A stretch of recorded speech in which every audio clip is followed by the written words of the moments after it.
of last year. Hello, we're back again. It's BMX Track Wars 2 1985 style for the Kelloggs Frosties Championships. It's going to be big, it's going to be good this year. We've got the best from the USA and the best from the UK competing for £2,500 worth of prize money in the pro race. In fact, the winner will get £1,000 for each race. We've got 16 teams in a titanic clash of the track, and also the best freestylers, and of course, helping us do the show, Andy Ruffle. Hello, yes, good to be back. Great. Who we got on show from America for this series? We've got quite a few guys. We've got nearly 20 professional riders from America. We've got Stu Thompson, Tommy Brackens, Hollywood Mike Miranda, brilliant. And of course Nelson Shanley, last year's winner. And Eddie Fiola. Eddie Fiola, the freestyler as well. On the freestyle. We've also got from the UK, Andy, we've got Tim March, we've got Sid Salisbury. The ladies represented again by the irrepressible Sarah Jane Nichols, and your younger brother. That's right, yeah, should be very interesting. Neil Ruffle, so we'll see what he can do later on in the series. Okay, enough of the chat, let's get racing. And the rain's coming down here at Shanley's Park in Birmingham, but that won't stop the racing or dampen the enthusiasm of the crowd on this specially built track. Specially built for Channel 4 Track Wars 2. We're going to start with the pro class, 16 of the very best BMXers in the world, lining up for 2 semi-finals. Our race commentator today, Dave Brenner. Yes, the weather wet and wild. Let's hope the riding matches it. Here's the lineup for Semi-1. In lane 1, Richie Anderson from the States for Skyway. Tim Judge, also from the States, riding for Hutch. In lane 3, Mr. BMX himself, Stu Thompson. So, Stu, you missed last year's BMX Track Wars. What happened last year? Well, a few weeks prior to the leaving of the United States, I sprained an ankle in a competition.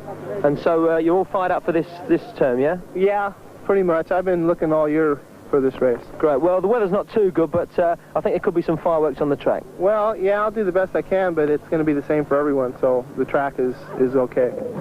From Stu in 3 to John in 4, John Lee riding for Talker. Lane 5, Hollywood Mike Miranda from the States riding for Hutch. Lane 6, the Diamondback team's Eddie King. Lane 7, last year's winner, Nelson Chanady, GT. And in lane 8, we have Scott Clark riding for Redline. Pro semi-final number 1. This time then, guys! Fighters ready, go! Good start by Scott Clark riding for the Redline team. Well, we got some trouble at the back, though. We've got Mike Miranda, John Lee in trouble, and Nelson Chanady as well. That is a surprise. Last year's winner looks well out of this race. I wonder what the trouble can be there. But it's Scott Clark riding for the Redline team, getting his side off to a great start. Look at that lead. Going over the bridge.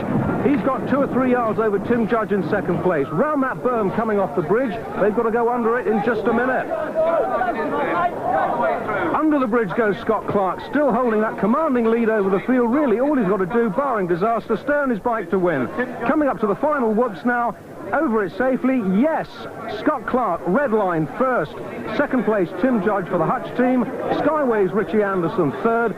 Stu Thompson for the Huffy team fourth. They're in the final. Scott Clark coming through to win. What's it like out there? It's real muddy. It's real slippery. My brakes aren't working. And I came out of that gate. I hit the jump and I got squirrely. It was my fault. When I landed, I hit a bunch of riders, made them bunch up. But the crash, I heard it before that happened, so I don't think I was responsible for the pileup out of the start.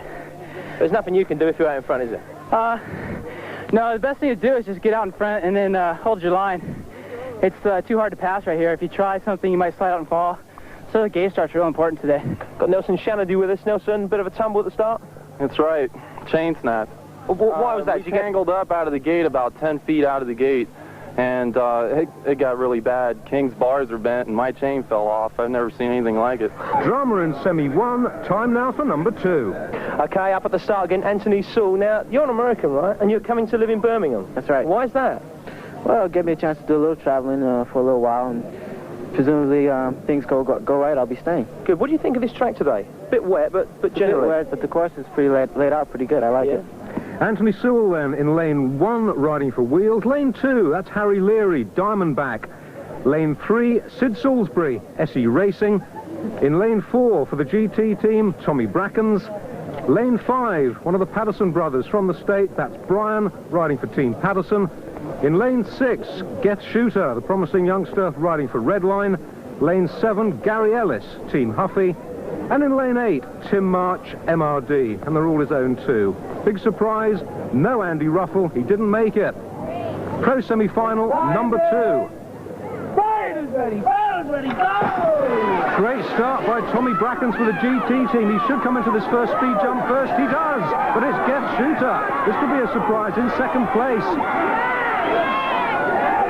Still Brackens from Shooter. Ooh, Tim Marks losing his pedals there. That's going to put him right out of it, but it's still Tommy Brackens and Geth Shooter going into the bridge. Gary Ellis in fourth place, but losing it, overtaken there by Leary and Patterson. Gary Ellis fancied his chances, I know, of making it through to the final. Could be out of it, though. Brackens, Shooter, Sewell, Leary going into the last speed jump. Over that, into the whoops. Tommy Brackens, GT first. Geth Shooter, red line second. Anthony Sewell, third for wheels. Harry Leary for Diamondback, nearly caught by Gary Ellis on the line, but he's safely through. Right, Tommy Brackens in there. First position. Is it tough? Slippery. Yeah? Really slippery. All over the place. You gotta watch your lines. You can't really come out the turns real strong. You can't lean too far forward on your bike without your tires spinning. And it's taking it out of you a bit as well. Pardon me? It's taking it out of you. Hard work. Yeah, a lot. Yeah? A lot. In second place, Geth Shooter. First year as a pro. Yeah. Yeah? Yeah, it's only my second season in BMX racing. So. And what's it like being up here with these lads that you've obviously been looking at over the last few years? It's hard. Very hard. Good place though, second. Yeah, well pleased. Good stuff. And in the final now? Yeah. Any predictions? I'll tell you after the final. So that tasty piece of riding has certainly given the crowd a bit to chew on. Geth Shooter, great performance, the only UK rider among 7 US top guys in the big final. We'll see that a bit later on, but a big name missing though is Hollywood's Mike Miranda. One of the most colourful characters on the BMX scene. Welcome back to Britain. Thank you, I love it here. Glad to be back. Wish the weather was a little better, but who can complain? Listen, you may have read or you may have heard about this extraordinary new bike that Mike's riding for this championship for the first time in this country as well. This Hutch bike. Tell us a bit about it. Well, the bike's named after me. It's called the Hollywood Series. It's the first time I've had a bike named after me. It's got exotic colors. I run pink, and I also have a purple one at home. Lovely. It's very lovely. It really gets a lot of attention. It attracts the eye. Well, tell us then, why pink? Well, I tell people off the street, I just tell them, well, I always wanted to be a girl. But I break down and tell them the truth that... I tell them that it's just for attention. And why does it cost so much money? What, £1,200? If you pick the bike up, you'd see it's one of the lightest pro bikes made. Yeah. Right, but I mean, is that worth sort of like, you know, forking out that much money? Well, if you want to win, you got to have a light bike. The pedals alone cost £100. Well, Mike, it's lovely to have you back again because the crowd certainly do enjoy seeing you over here, and I'll see them earlier on clamouring to get some of your stickers. Well, it's great to be back, and if it's anything I love about the English crowds, they're so enthusiastic. Well, now it's time for the team championship. The first main, the 14-year-olds, is on the line. Join us for that in just a few wheelies' time.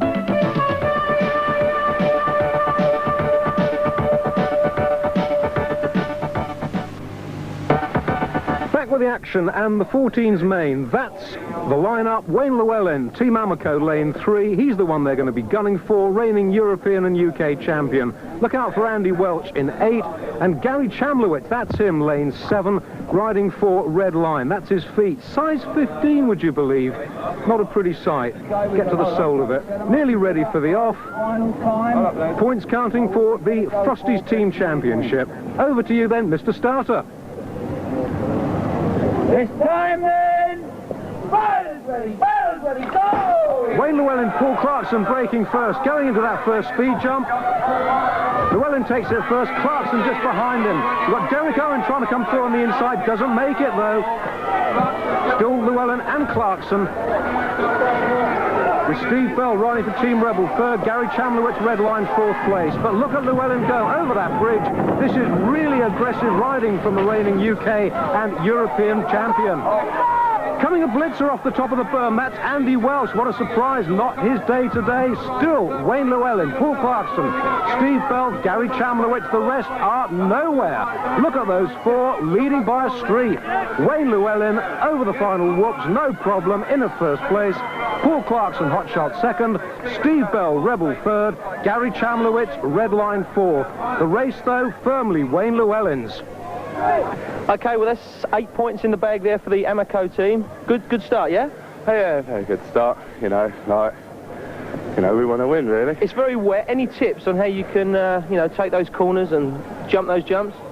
Yeah, well, take the jumps as low as you can, but make sure you land straight and not at an angle. Like in the wet, your back will slide out. And on the corners, slow down when you're going into them. Right. And don't lean it down too much. Well, the rain's still causing headaches, but Andy, who do you fancy for the 15-year-olds? Well, I've got Whopper Watkins in lane 1, which is a pretty good draw. We've also got Tim Print in lane 5. Now, I'll have to watch out for him because he's a very fast gaiter. Now, we've got Tom Lynch in lane 8, which is a bit of a bad draw. I don't think he'll be too happy with that. Watkins, Print, Lynch the ones to watch for as they gate, and it's Print that gets away first. What a good start by him and by Tom Lynch on the outside despite that bad draw. Print first over that speed jump, but going into the whoops, it's Whopper Watkins taking the lead over now. Watkins, Print, Lynch, David Morris trying to come through the middle. A little bit of trouble there on that first sweep up. Not sure what happened there, but it's to Whopper Watkins' advantage going over the bridge first. Tom Lynch second, David Morris third.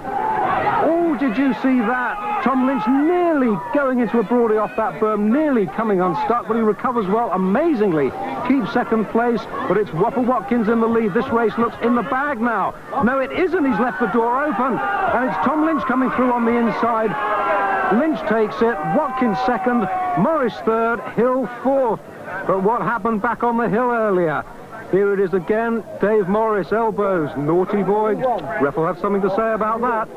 Well, Dave has been disqualified for T-boning. So, Dave, you finished, what, third? Third, yeah. And you've been placed? Last. Right, can we bring... disqualified, no points at all. No points at all for Amico. Right, bring the referee in. Was that true what Andy was saying, yeah? Not exactly true. The offence was committed in the referee's and the assistant's decision. He was placed last, he didn't accept the decision, and that's why he was disqualified. Wasn't disqualified for the offence, simply not accepting the referee's decision. If he'd accepted the decision, he would have gone last. I've got a right to complain now. You can't just say, no, we're not taking it any further, you're just disqualified. You've got to listen to me. Is experienced, he knows the referee makes a responsible decision. Right or wrong, his decision will stand. David Morris unnecessarily costing his team one valuable point. Hotshot team is well out in front with 15 points. So after two mains, that's the state of the top 8 in the team championship. Now Dave's eyeing up the girls. As always, Mick, as always, there's the lineup for the girls' main. Yeah, you recognise that name, don't you? Sarah Jane Nichols in lane 2, riding for Redline, cleaned up last year, aims to do the same this year. That is Karen Murphy. If anyone can stop Sarah Jane, she can. Ready for the start, watch the lights. Ready, go! Away, and Sarah Jane off like a train, as you'd expect, gets the whole shot going into that first speed jump. She's in the lead, she's clear. Question is, not who's going to win, who's going to come second. It's Rachel Holmes in second spot at the moment, Karen Murphy third, Donna Duffy is fourth, but Sarah Jane cruising it now. Going into that bridge, over it, no problem. She could almost afford a stop, have a cup of tea, remount and still win this race. Look at that lead she's got. 1, 2, 3 and 4. Through the berm. Sarah Jane, well, what can you say about this girl? Really cleaned up last year, won 5 out of 6. Going to do the same this year and get a valuable 8 points in the process for Team Redline. Here comes Sarah Jane. She wins it. Who's going to come second? Rachel Holmes second, Karen Murphy third, Donna Duffy fourth. But that was so easy, wasn't it, for Sarah Jane Nichols? Any problems on that one? I mean, you were well out in front, so you can get a good view of the track, yeah? Yeah, it's a bit slippery on all the corners, though. Any danger spots for you? You're picking up tips for perhaps later in the series? No, it's on that, over there, it's really slippery. Right, near the hay bales, yeah? Right, let's have a chat to the young lady who comes second. Andy, who you got there? Okay, well, we've got here Rachel Holmes. Now, Rachel, I hear you're going out with one of the British professionals.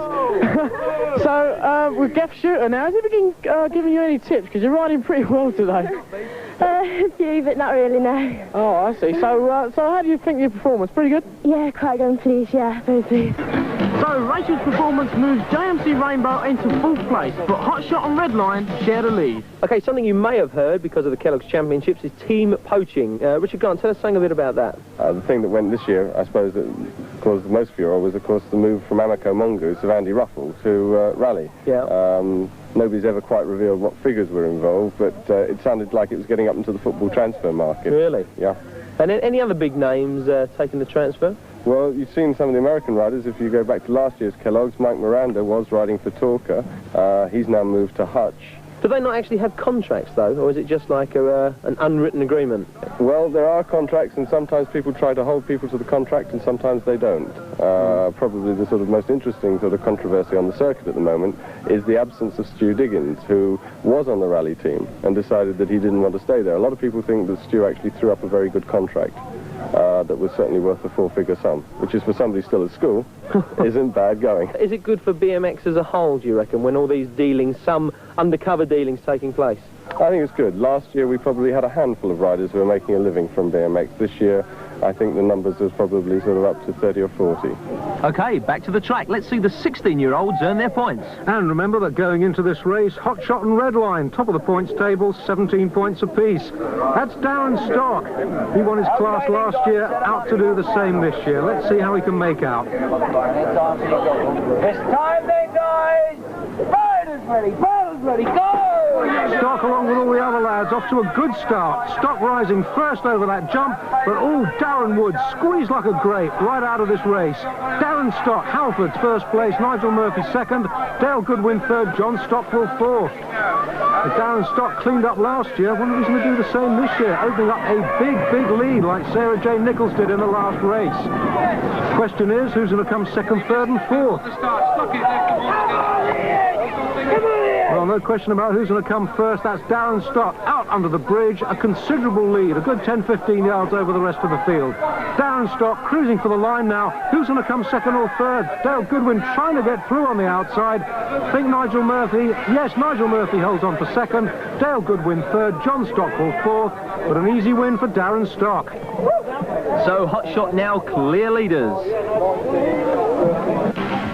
Now it's freestyle time, and the king of them all, the flying banana, Eddie Fiola.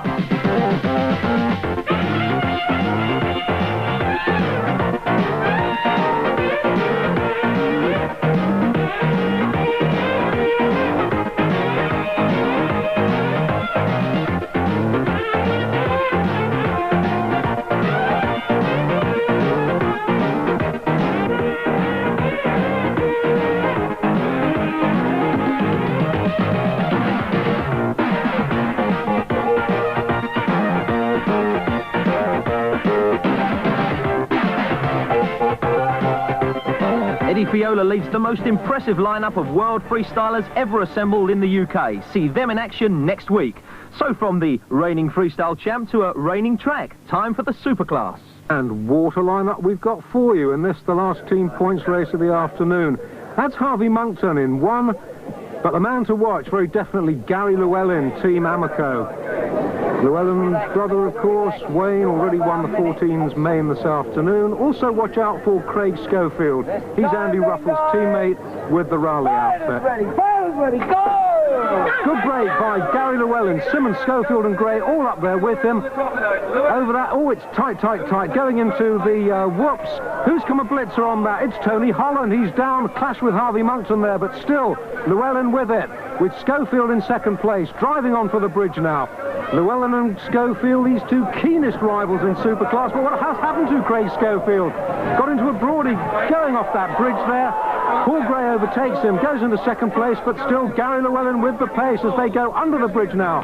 Llewellyn over it, Simmons, Schofield jumping back, taking third spot.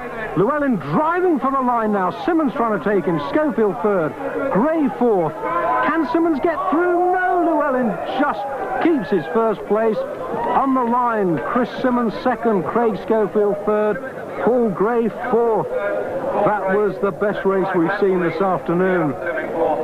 And just look at that finish. Right, Gary Llewellyn, you've done it. Oh, pretty simple. Very tight at the end. I don't know how they actually sorted it out there. You just got it by a wheel, I reckon. And he's tight. So at the end of week one, here's how the team championship looks. Amoco and Redline lead the pack with Hotshot a wheel behind. And the huge crowd are glued to their seats here at St. Lee's Park in Birmingham, eagerly anticipating a great finale. There's a lot of money at stake with the cream of the world's bikers out to get it. Right then, here we go, the final of the pros, and we've got £2,500 in prize money on this race, and the winner's going to get 1,000 smackers. Stu, you are looking really mean. Do you fancy this money, eh? It always makes the wallet just a little bit fatter. I'm here to put on a good show, and I want to finish in the top 3. I'll settle for 2nd and 3rd. So, from the US to the UK, there's just one British representative on the gate, and that's 17-year-old Geoff Shooter from Derbyshire. Geoff, how are you feeling? Quite pleased. I'm happy to make the final. That's right. Now, does it actually influence your racing much when you know you've got £1,000 on the line? Not really. I don't really think about it because it's only my 2nd season, so I'm just happy to make finals. Well, it'll be an achievement to end all achievements if Geoff Shooter does do it. He's in lane 5, alongside probably the favourite for the race, Mr. BMX himself, Stu Thompson. But Geoff Shooter in 5. Watch for the red visor on his helmet. Best man wins. Set him up and good luck. This time then, Patterson ready, Patterson ready, go! Thompson away like a rocket as we thought he would, bearing down on that first whoops like a bat out of hell, but Geoff Shooter is still with him. Thompson first, Shooter second, but Shooter overtakes Thompson on that whoops. Thompson didn't take it well at all. Tim Judge came a blitzer on that whoops there. He's out of it, but look at this. It's Geoff Shooter, the only Brit in the race, first over the bridge, and Thompson trying every trick in the book to take over that first spot. Lost it on the second whoops, but still some way to go in this race yet. Still Geoff Shooter though. Stu Thompson, Richie Anderson, Anthony Sewell up into 4th going under the bridge. But Geoff Shooter, he's going to be £1,000 richer. What a surprise! This is the only Brit in the field. Takes it. Stu Thompson 2nd, Richie Anderson 3rd, Anthony Sewell 4th. But what a win for the Brits. Geoff, what a performance. He's pulled it off for the Brits. What a great race. Well done. Oh, I'm well pleased.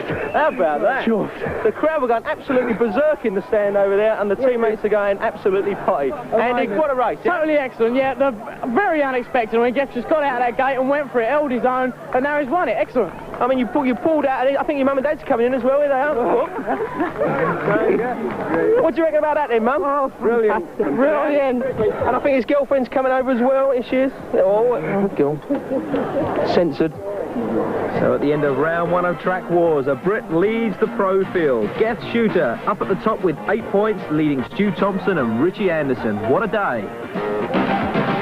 Right, we started in the rain, let's end in the rain here at Birmingham, and next week some exciting freestyle for you. But the highlight this week had to be... Well, it's definitely Geoff Shooter's performance in the pro class main. I mean, it really was exceptional. The Americans just didn't expect, as Tommy Brackens said, a British rider to win the final. And will that wind the Americans up? Yeah, I should think they'll be pretty upset, and in the next main, they'll be back with a vengeance, that's for sure. And will it wind to like you and Tim March and the British lads up as well? Yeah, definitely. You know, hopefully in the next one we can do a little bit better than we've done this one. And of course, the track is holding out superbly. City of Birmingham have done a fantastic job on it.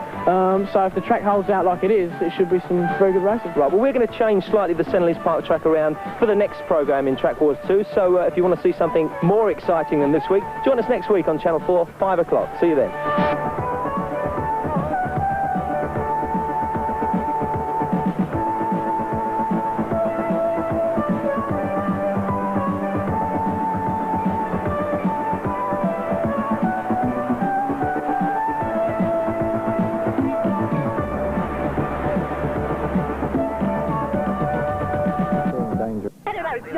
And everything is tight and it's not going to drop off when you go out the start gate. They just major pain. Injured at all? No, I'm fine. I can feel the blood running down my arm, but it's not a very pleasant feeling that it goes away in a week. I think I'm just going to say good luck and get out of the way. You want twins? You want twins? Yeah. Oh, right.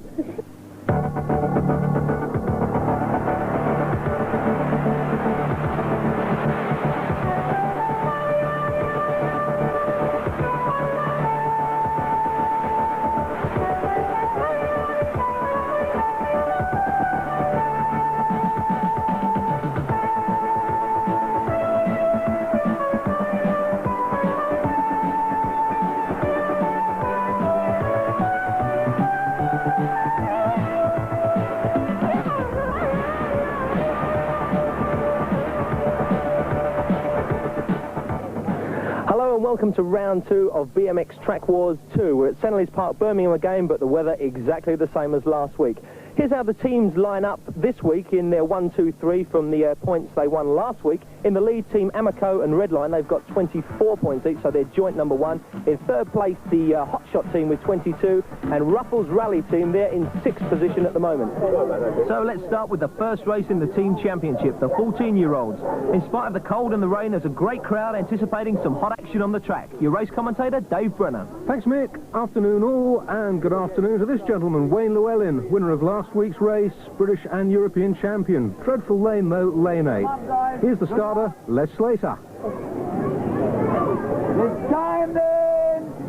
Fire is ready! Fire is ready! Come on! Well, down that long drag into the first whoops, and Llewellyn's got a really dreadful start there. Back of the pack going into this whoops, and it's Paul Clarkson in the whole shot, takes it first. Clarkson, Welsh, and Dean Idiel's in third place at the moment, but what can Wayne Llewellyn do? He's got to show some of the form that brought him the British and European Championships. Going around this berm now, trying to take it on the outside, but Paul Clarkson still holding the lead from Andy Welsh. Wayne Llewellyn moving up now, just taking third place. Clarkson, Welsh, Llewellyn in third, Dean Idiel's in fourth. Over goes Clarkson over that water jump. Whoops, a splash there. Clarkson, Welsh, Llewellyn, Dean Idiel's, I think he's going to hang on to fourth. Can Llewellyn get up into second? No, he can't. The winner, Paul Clarkson. Good performance there. Yeah, I want that. Yeah, I feel it's getting even wetter and wetter. Is it possible to change tyres or something before races, or you just got to stick with what you got? It's sliding. I don't know. 8 more points, though. 8 more points, hot shot, yeah. They're looking good. They could, in fact, take top place by the end of today. Yeah, I hope so, yeah. Looking good. Our riders are good. I hope we're going to win. And talking about winning, great news about Andy Ruffle. The pro semi-finals have already taken place and he's qualified for a place in the big main, as has last week's winner, Geth Shooter. These two are waving the Union Jack against the Americans, along with Andy's old mate, Tim March. Now, Tim, we've had our ups and downs, mate, haven't we? We have, but we're both through to the main, and let's face it, Anne, who the hell cares how they do it in California? Exactly. This is England and this is English weather. We're styling, dude. I reckon we're all the way there. We're going to do it. Let's kick them. Yeah. Yeah. Hey, don't use those stilettos when you kick him, though. OK, let's go for main number 2. Oh, Mick, you're such a heel. Yes, it's the 15s main now. 8 riders lined up, ready to go. Bad draw for Tom Lynch on the outside, lane 8. Over to you, Les. Time then! Fire is ready! Fire is ready! Come on! Well, pretty even start then as we come down this long drag into the first whoops. Who is going to rise first? That's Kevin Hayes riding first for Team Suzuki. Whoa! Blitzer, 2 of them. Whopper Watkins, David Morris are down and out, but it's still Hayes, Suzuki and Print, Redline forcing the pace. Tom Lynch up in the third now. Good bit of riding from Lynch, but it's still Hayes and Print getting in each other's way a bit. Look at this, Lynch outside, inside. That's a radical piece of riding there, and it's given him the lead. Tom Lynch first, Hayes second, Print third, Roberts fourth. Lynch gets a lot of air going over that water jump. Too much? No, he still held that lead. Lynch first, Hayes second, Print third. Paul Roberts gets 4th place for Rally, but what a ride that by Tom Lynch. Now, look at him here, 4th place. Now he's going to take Paul Roberts up into 3rd place, going over that whoops. And he's got Hayes and Print in his sights. Round that berm, Hayes and Print get in each other's way. Look at this bit of riding. Out, in, boom. In the lead, Tom Lynch. So how many points that you told yourself now in these two? 16. 16? Hey, 2 races out of 2. Brilliant. Hat-trick next week, do you reckon? Yeah. Yeah, I bet. Well done. Wet, but happy. I am. More than I can say about me. I'm wet. And Andy's happy. Here he is with the team scores. Yes, Hotshot are out in front at the moment with 38 points. Remember, they're collecting points for the team championship over all 6 programs of the series. Now, some of the guys taking part in BMX aren't very old. This is the face of a world champion. Could he be Britain's youngest? OK, we have got a real superstar with us today, and he's 8 years of age, and it's David Moore. Hello, Dave. Hello. Whereabouts are you from? The other side of Bridge. Yeah, where's that, Humberside? Yeah. Somewhere up there, isn't it? Yeah. Great. Now, you are the 8-year-old world champion. Not English champion, but world champion. Where did you win that? At Japan. Cool, I bet that was exciting, wasn't it? Yeah. How did you manage to fix that to get out to Japan? Well, the Falcon that they're paying for us in grandstand. Aha, that's your team, is it, Falcon? Yeah. Brilliant. And how many kids took part over in Japan? Lots and lots, or just a few? Just a few. Yeah? But there's lots There is, in fact, lots of 8-year-old kids riding. I mean, it was news to me. I thought there'd only be a couple when I heard that David was going to have a chat. But apparently there's about 60 or 70 in England alone, right? Yeah. Now, being the world champion, does that mean that you're sort of like a bit of a superstar where you live? Not really. Oh, I bet they do. I bet they go around patting you on the head and that, do they? No. Oh, I bet they do. You're being modest. When you're going to defend your title, where do you have to go? Canada. In Canada, and that's this year sometime, right? Yeah. Brilliant. Do you want to tell us about your bike then? How comes? Is this like a smaller bike than sort of like some of the other kids would use? Yeah, it's a mini frame. I'll tell you what we'd like you to do, just for the BMX Track Wars programme. Would you do a little lap of honour of this Birmingham track for us? Yeah. And really show off and show us what you can do? Yeah. OK, David Moore, the stage is yours. Good luck. Do you want to put your hat on?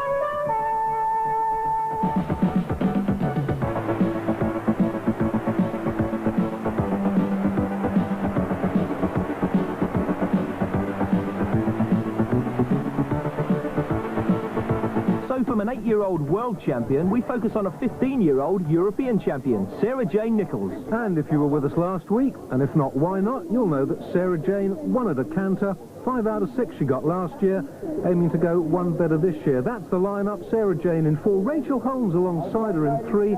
She came second in last week's girls' main. There's Rachel, and there's Sarah Jane. Ready, batter's ready, go! Good gate by all the 8 girls, off to a good start. Sarah Jane, though, holding the whole shot, going into that first. Whoops, over it she goes. Sarah Jane first, Rachel Holmes, I think, in second. Oh, look at that, triple blitz. So who's down? Let me see. That's Lisa Wright, Karen Murphy, Debbie Scott Webb. They're well and truly out of this race. Sarah Jane Nichols well and truly in it, opening up a big, big lead there. She's first, Rachel Holmes second, Donna Duffy third, Keely Mulkerrins in 4th spot at the moment. But look at Sarah Jane go. Hardly seems to put any effort at all into this racing, does she? Leading by a street. It's an exact carbon copy of last week's race. There goes Sarah Jane coming over the line now. Where's everybody else? There they are. Rachel Holmes second, Donna Duffy third, and Keely Mulkerrins is 4th. Now let's have another look at that triple blitzer early in the race. There you go. You can see Debbie Scott Webb losing her pedals, wiping out Lisa Wright and Karen Murphy. But while they're eating mud for the second week, Sarah Jane's winning and Rachel second. It was a great race again, though. The girls really putting up some fabulous performances. More points for Redline there, 8 in this race. This wet track is certainly testing the riders, but let's turn to freestyle. The best in the world come from sunny California, and guess what? They've brought their own weather with them. First, it's ground tricks, a head-to-head competition between Mike Pardon and Ron Wilkerson.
And the great Eddie Fiola in just a mo.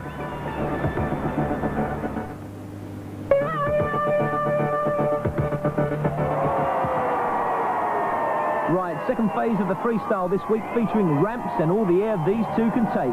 15-year-old Craig Campbell versus Eddie Fiola.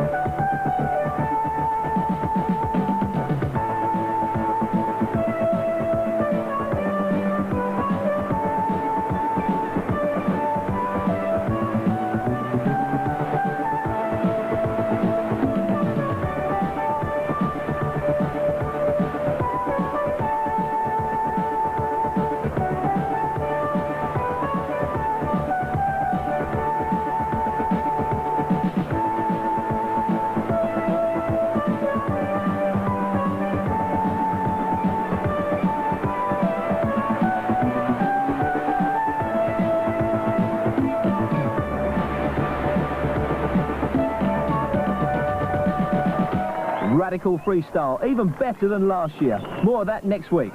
But now let's stay in the sun for a while. Time for some BMX news, and with us Tim March, current UK and European #1, our gossip columnist of the day. Tim, first of all, any good meetings coming up? Well, the main one coming up in the next couple of weeks is the UK BMX Grand Prix, which is being held in Bournemouth, which is on July the 14th. So get your pens and papers ready to jot that note down, which is the July the 14th at Bournemouth. Right. Then after that, on the 20th and 21st in Barcelona, the European Championships are being run again, over in Spain.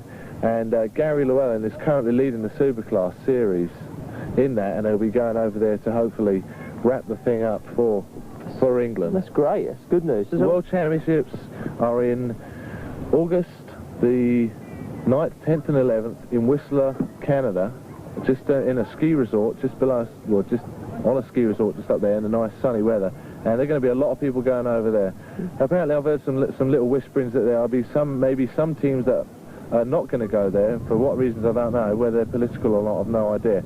But it'll be well attended by the UK riders anyway. Will you be going? I will be, yeah. Right, okay. How about any gossip, that perhaps, no one else should know? Just tell me, like. Okay, well, the one thing which we've been hearing about today is that Nicky Dalton, who broke his wrist a few weeks ago, fractured his wrist, he's left Redline, and at the moment he's unsponsored looking for a ride, and he's a very, very fast guy. Tim March, the gossip column, BMX.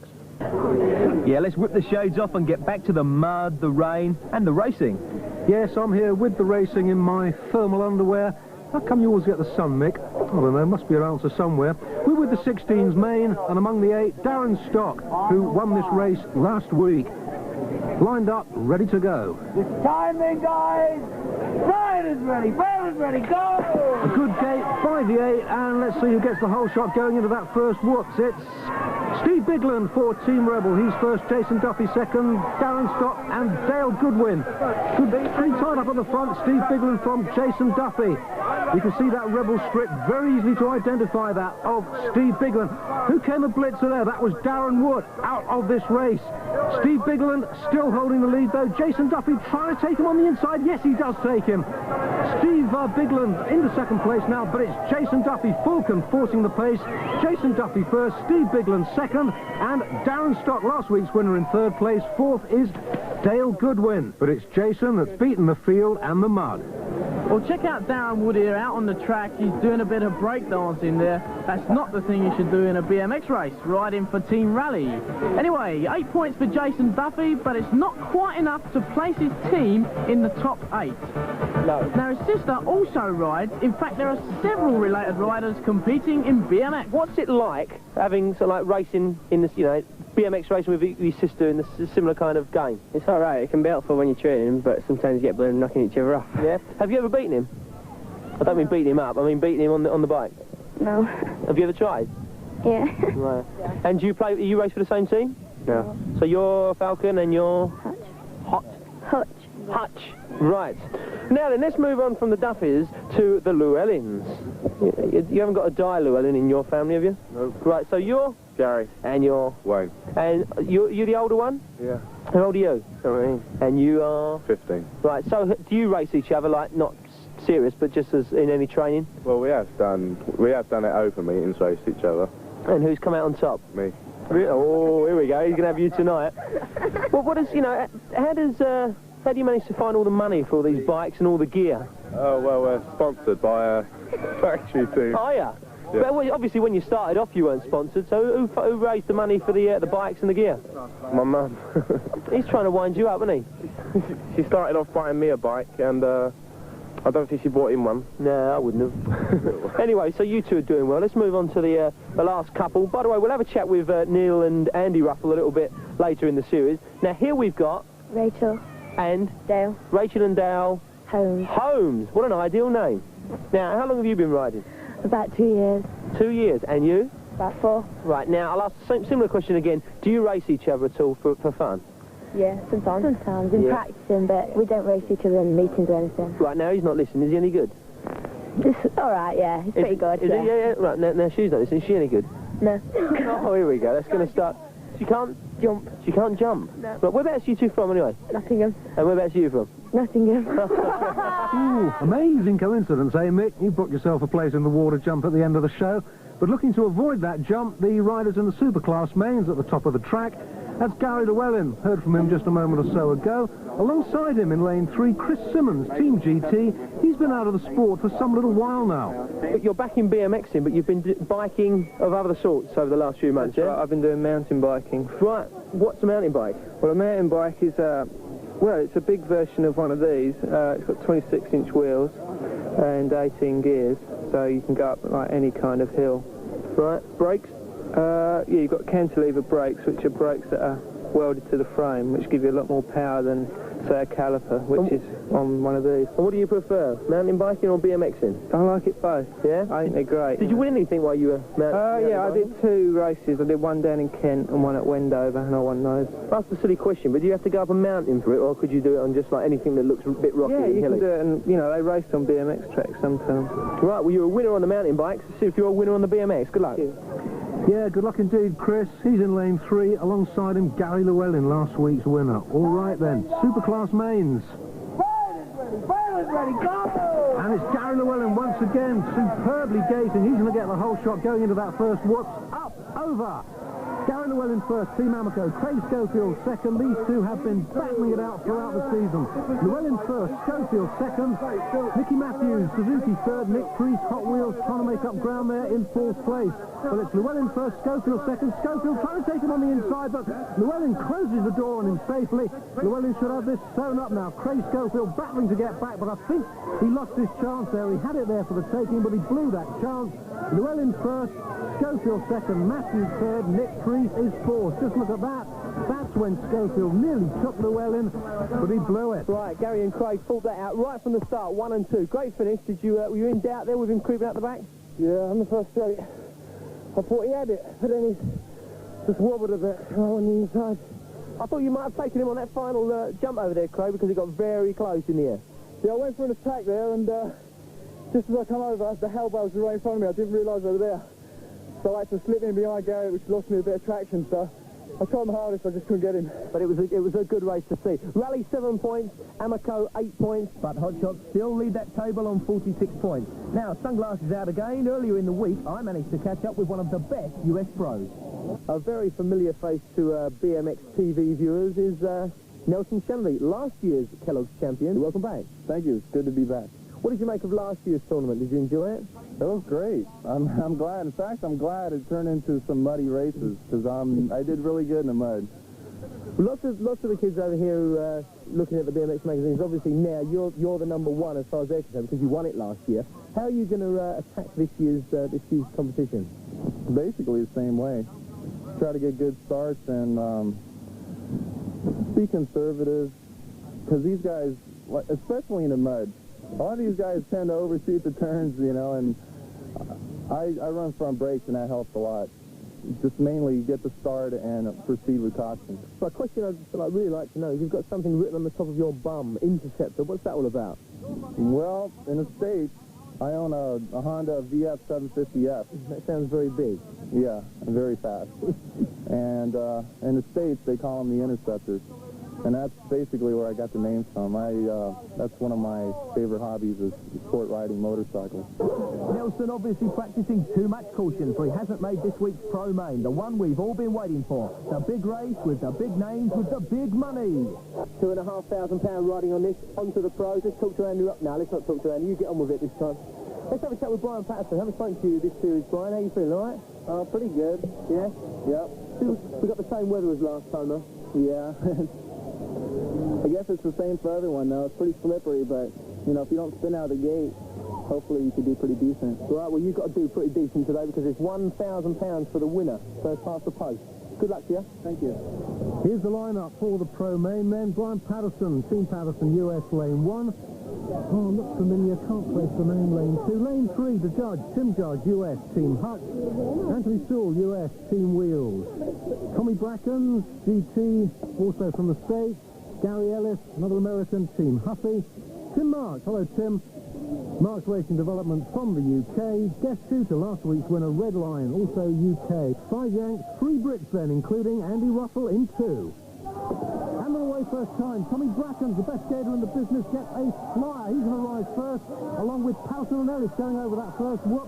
But Andy Russell still well in contention there. You can see him, he's in 3rd place now, but it's still Brackens from Patterson. But Andy Russell, come on, Andy. Andy's in there too. He's up to 2nd place now. He's riding a stall for Team Rally, trying to take 2nd place, but all he's ridden out of it there is suspicion of a little bit of bumping and boring, but that's left Andy Russell out of this race. It's Brackens, Patterson, Tim March up in the 3rd place now. Guest shooter trying to get up into 4th, but Tommy Brackens takes it. Oh my word! Patterson 2nd, March 3rd, shooter 4th. But Ellis, Gary Ellis, giving a whole new dimension to the word going through the line. Let's look at that again as Brackens wins it. Watch Gary Ellis now. Wham! Got into a broadie and hit that finish board straight on. Brilliant stuff there. Gary Ellis back on his feet with the help of the St John ambulance. And I wonder what was going through his mind then, apart from that huge lump of wood. Over they go, over that last jump, and Tommy Brackens really is something special, isn't he? Great style he's got as he crosses the line, hardly pressurised in that pro main. So 8 points there for Tommy Brackens, 7 points for Brian Patterson, and well done to Tim Marsh, who's got 6 points there, the highest placed Brit. But overall leader of the pros, the UK's guest shooter. Well done to him, he's just ahead of Tommy Brackens. Right, we come to the end of week 2 of BMX Track Wars, and the scores from Andy. Well, it's mega tight at the top. We've got Hot Shot with 46 points, 1 point ahead of Amateur and Redline, who are tied for 2nd. Rally are doing a lot better. They've come from 6th to 5th. You were very unlucky in that in the pro race. Yeah, that's right. Well, I mean, I went for a line and it didn't come off, and a few guys went on the inside of me and I got bogged down. So that's the way it goes, you know. That's BMX racing, isn't it? Right, but you got yourself some money out of it. Yeah, got a couple of smackaroos, you know. Great, well. Well, excitement this week again. Next week it's going to be even better. We've got 6 variations of this fabulous track here at Shanley Park in Birmingham. So let's see what we're going to be up to next week by joining us at the same time for BMX Track Wars. And we're going to leave you this week with possibly the best hole shot of the week. Look at this.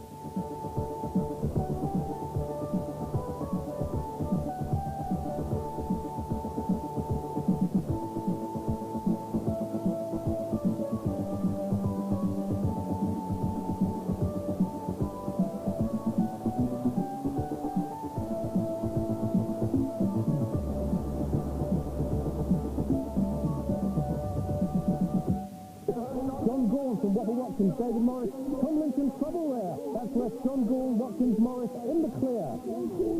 John Gorn didn't even make last week's 15th main, holding the lead in this, and holding it well too. Morris, Alexander and Mark not starting to show now, but that's Tom Lynch down and out of this race. Wonder what happens to him. That's left John Gorn absolutely clear. Morris, Alexander, Watkins ridden out of it now in 4th spot by Mark Knox. John Gorn, a commanding lead now, going into the last stages of this race. A real old ding-dong for 2nd between Morris and Alexander. Alexander trying to get up wheelie over the line, doesn't make it there. Gorn, Morris, Alexander, and not in 4th place. But whatever did happen to Tom Lynch, let's have another look at that. Now, you can see Tom here, he gets a bad landing coming off that whoops, wobbles on the landing, loses his pedals, and worse was to follow.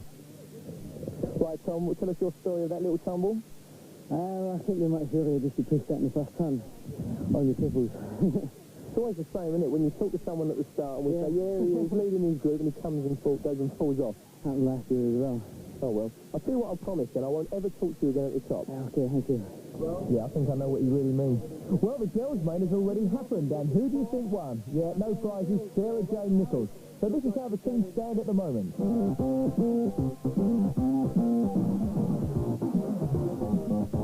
Now with a quick flick of the fingers, flip, we're in the freestyle arena.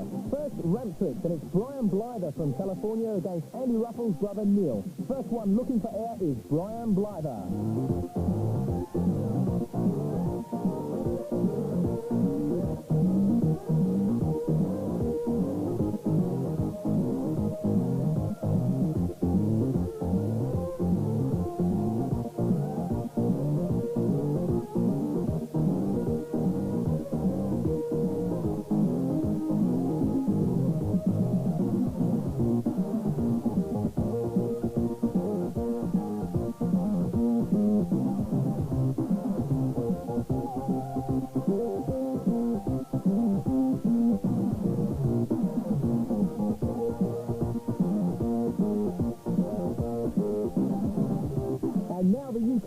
hope, Ruffle Jr., 16-year-old Neil.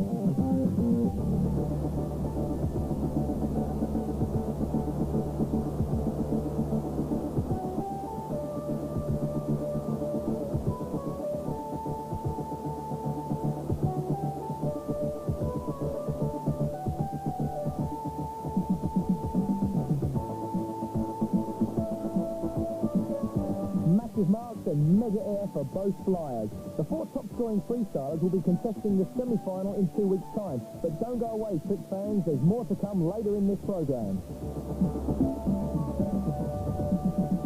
Meantime, here are the big money boys in the first semi-final of the pros. Yes, 8 lined up, 4 go through to the big final, and we've got a Yank sandwich. Jeff Shooter, UK lane 1, Tim Marks, UK lane 8, and the 6 Yanks in the middle. Right, I'm going to talk very quietly here because someone's actually having a kip before the race. Richie Henderson. Oh, there he is. What's all this about? You meditating or something? Just concentrating. Yeah? Yeah. On what? On my race. Right, what are you planning for this? I mean, basically it's get out that and get around and win, yeah? Yeah, push, pull, click, click. What was that?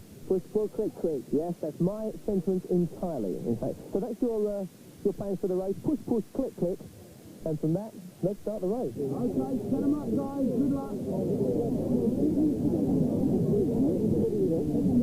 Time then. Riders ready. Batters ready. Go!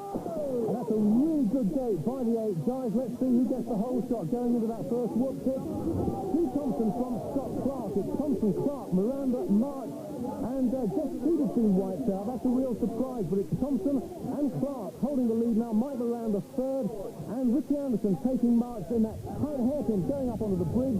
Thompson and Clark holding the lead. Terrific bridge ridden by Brian Patterson there. That's got him up in the 4th spot.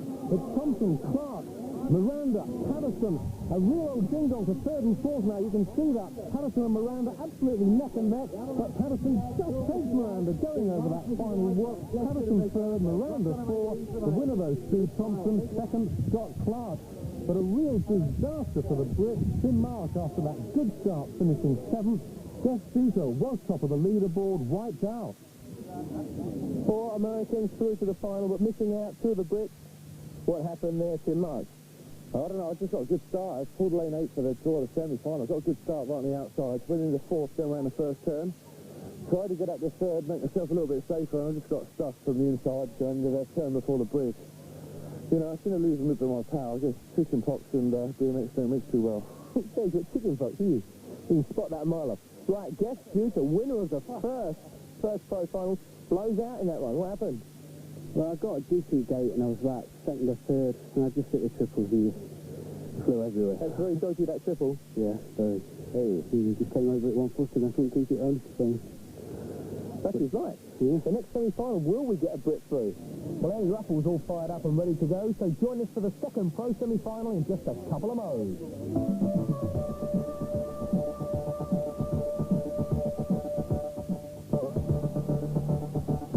Right, still on the grid here before this pro semi-final number 2, and both these guys here, Eddie King and Nelson Shanley, have yet to make a main. So, what do you think about that?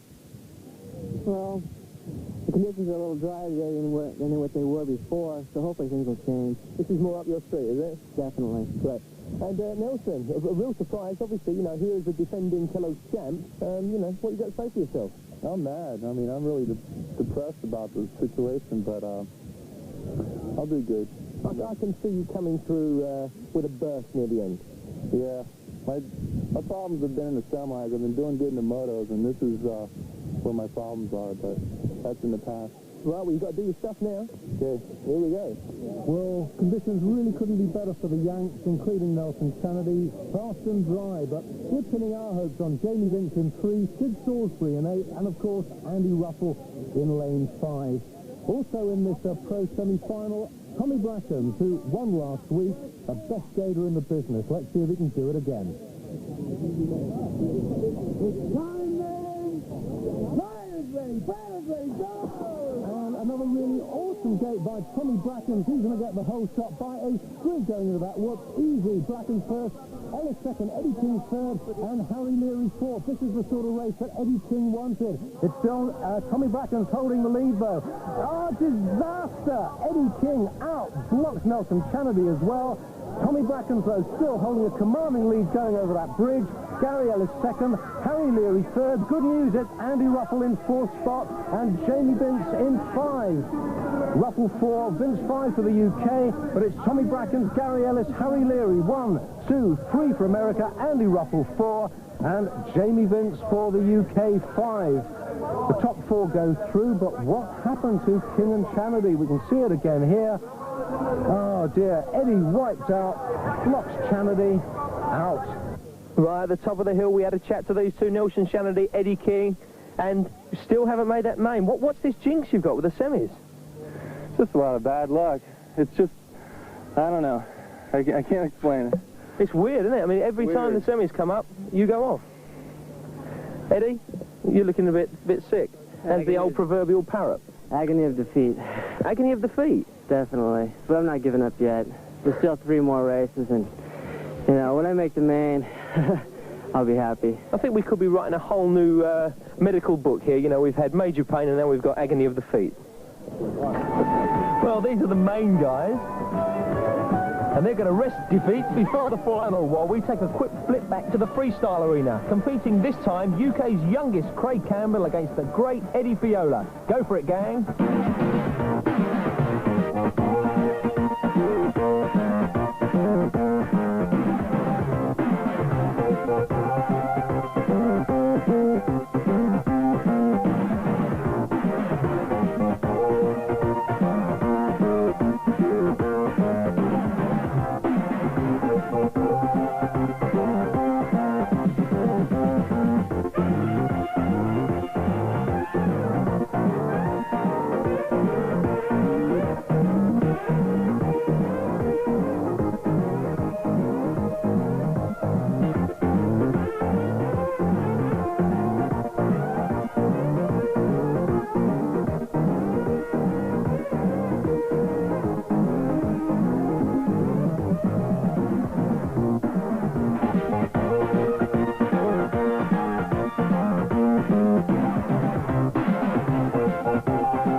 Really turning on the style and looks all set for a place in those freestyle semis. See who'll join him next week.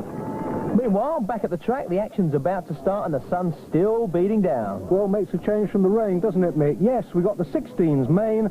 That's the lineup. Remember, the 8 guys riding for points in the team championship.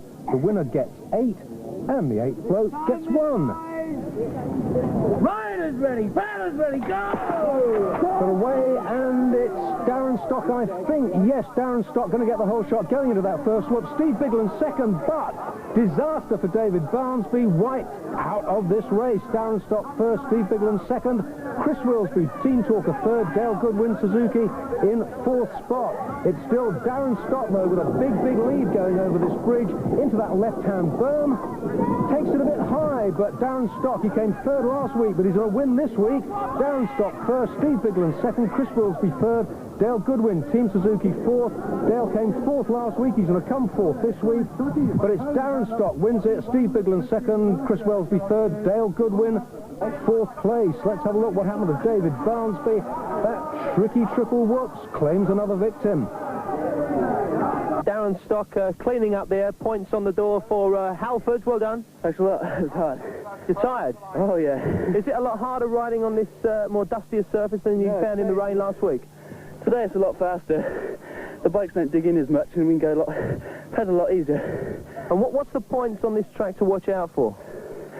I would say it's undoubtedly the first triples. There's a real steep lip on them, and if you hit them wrong, they throw you right out and off course. I've already had one crash this morning and it hurts. But not in the main races? Yeah, in the semis. Really? The crash to my first one came last. I had to do really well in the next 2 to qualify. Luckily I did. And here you are now with 8 more points. Oh, yeah. Well done. And so that keeps Halfords in 6th place in the team championships with just the super class to go. And they're up on the hill. But not, thank heavens, alive to the sound of music, but to the sound of 8 guys revving up. That's Ian Ruby and the cameraman and me. And that's the Superclass Mains lineup. Watch out for Craig Schofield in 6 and his big rival Gary Llewellyn in 1. It's Gary Llewellyn, brother of Wayne, who keeps winning everything in the 14s. I've just noticed your bike here with all this fur stuff on it. What's the idea behind all that? It just makes your little flashlight when you get around in the front. I must say it's very nice. Just wonder you haven't got one of those dogs with the nodding head on the saddle and something like that. I think they're getting one of them. Right, what's your ploy for this final then? Got a nice lane. It's not that windy. I should do well. Yeah. Are you hoping to emulate brother Wayne? Yeah. Will he wind you up rotten if you don't win? Yeah, he always does. So you've got to really, ain't you? Good luck. Cheers. Yeah, fingers on the button, ready for the Superclass Mains. I've been there many times before. This has got to be Remember that Gary Llewellyn won last week, Craig Schofield was 2nd. This time then, Riders ready, Batters ready, go! But this week the positions could be reversed because Gary Llewellyn's got off to a really dreadful start, left at the post. Ian Ruby takes another line to everybody else, but it's Craig Schofield in the whole shot, Nicky Bree 2nd, Paul Gray 3rd, Tony Holland, Team Talker in 4th spot. But it's Gary Llewellyn really busting everything he knows now, trying to get up with the rest of the field. He won the first 2, remember, but it is not going to be his afternoon at all. Wiped out there, Gary Llewellyn. Craig Schofield's going to win this. He's come 2nd in the last 2, but he's going to win this week all right. Nick Free 2nd, Paul Gray 3rd. Nicky Matthews now up in the 4th spot. But look at this, it's Craig Schofield going to win this easy, no problem. Nick Free 2nd, Paul Gray 3rd. Nicky Matthews comes home in 4th. One of Ruffles' rally team coming in very nicely. Thank you very much. 8 points for Craig Schofield. Well done. Yeah, pretty good. I see what you wouldn't have noticed there, that Gary obviously fluffed it at the start, but he was making an amazing comeback and then just blew out on that jump before we got to the bridge. But a good performance by you. Yeah, I did hear it just beyond me. I heard a tangle, so I wasn't going to look back. Right, Gary, you've got the member of the St John ambulance here. Injury at all? Just a thumb, that's it. Because that was broken earlier on. We've spoken about that last couple of weeks. You had a bad start. Yeah, I hit the gate. You hit the gate? Yeah. But you made an amazing comeback just around the back. You got yourself up in the 3rd place and then wipe out. Just slid out. And that's your first failure in this series so far. Pretty disappointed. Yeah, no. Oh well. Get your thumb done. And here's the final team scores. Well, Gary's thumb hasn't stopped Kamiko from leading the championship. Meanwhile, I think I can hear some noise coming from the finishing pen. I'm wearing one of my loudest shirts today because I'm talking to Mr. Hollywood Mike Miranda. Now, we know all about safety aspects for BMX, your pads and your knee pads and your safety protection, but this is something new on me. This looks like something out of American football. Yeah, it almost is. It's just been really introduced this year. It's really gained popularity with the pros and with people who have broken their collarbones. What you see this thing does, it slips over your jersey instead of under your jersey, so it can be a little bulkier for a little more added protection. Is it comfortable? Very comfortable. It was made a little different from the motorcycle ones. It's cut out more, so you can use your arms more. No. So you don't notice you have it on. Can you see this becoming, like knee pads and arm pads and helmets being, you've got to wear them. Can you see these being a must? I tell you, if the tracks start getting like this, bigger jumps, bigger obstacles, it'll almost be a must. I feel a lot more safer with it than I feel like Superman. You feel like Superman? Well, hold on, I'll try and get him for you. Okay. If you're a real BMX supporter, you'll see behind me the cream of the world's BMX riders. There's 7 from the USA, 1 from the UK, our very own Andy Ruffle in this pro final, contesting £2,500 worth of prize money. And the first person past the post will win £1,000. Take a good look at these faces, because you won't see them for dust when they come out of those traps. And the faces are as follows. In lane 1, Tommy Brackens, Team GT. Mike Miranda, Team Hutch. Hello. Scott Clark, Team Redline. In lane 4, we got Mr. BMX, Stu Thompson, Team Huffy. Lane 5, Gary Ellis, also Team Huffy. Lane 6, our very own Andy Ruffle. Lane 7, Brian Patterson, riding for his own team. Last but not least, Harry Leary, Diamondback. Well, Tommy Brackens won it last week. It's 7 Yanks and 1 Briton in the shape of Andy Ruffle, riding for Team Rally. £1,000 to the winner. Guys! Riders ready, batters ready, go! And another really blistering start by Tommy Brackens there, but an even better one by Scott Clark, Team Redline. He gets the whole shot from Gary Ellis. It's Clark from Ellis. Brackens off the track momentarily, but he's holding 3rd spot at the moment. Scott Clark in the lead. Don't know what's happened to Andy Ruffle, but he's out of this race in line 6th or 7th spot at the moment. It's Tommy Brackens now challenging Gary Ellis for 2nd spot, and he takes him going over the bridge. Scott Clark from Tommy Brackens, Gary Ellis. A little bit of bumping and boring with Ellis and Thompson there going into that left-handed berm. It's still Scott Clark holding the lead now. Tommy Brackens being challenged by Gary Ellis, but Brackens just holds on, does he? Yes, to take 2nd spot behind Scott Clark. Ellis 3rd, Thompson 4th. But let's look at that awful start from Andy Ruffle going backwards all the way. Certainly not his afternoon, but very definitely Scott Clark's. I got a good start, and once I got that start, I knew I had it. I wheelied a little bit. I thought somebody would get me, but I just kept cranking. So we're at the halfway point of the Kelloggs Championships, end of week 3 on Track Wars. This walk that we're doing now is over the treble whoops, and it is absolutely horrendous today. Yeah, it looks a bit dodgy. It's, the trouble is you're coming down the start straight very, very fast, and the track's very hard. And you jump these, you have to take it tight on the inside. So, of course, as soon as you lean on the inside, because the track's so hard and slippery, you start to slide out. As you can see, look. That's right. You can see there's loads of tyre marks, and there's a few digs there where people have caught their pedals, so it's not too pleasant. Well, the Americans seem to be, as we mentioned at the start of the programme, cleaning up now. Tommy Brackens way out in front in the money stakes. That's for money, but in the team championship, they're after points, and Andy, you've got the scores. Yes, Samaco has 68 points, Redline 62, and Rally are now in 3rd with 55. We're going to do it all again next week. Remember, we've got 6 variations of this track. We'll change it around once again. We'll see you next Friday, 5 o'clock, Channel 4, for more Track Wars.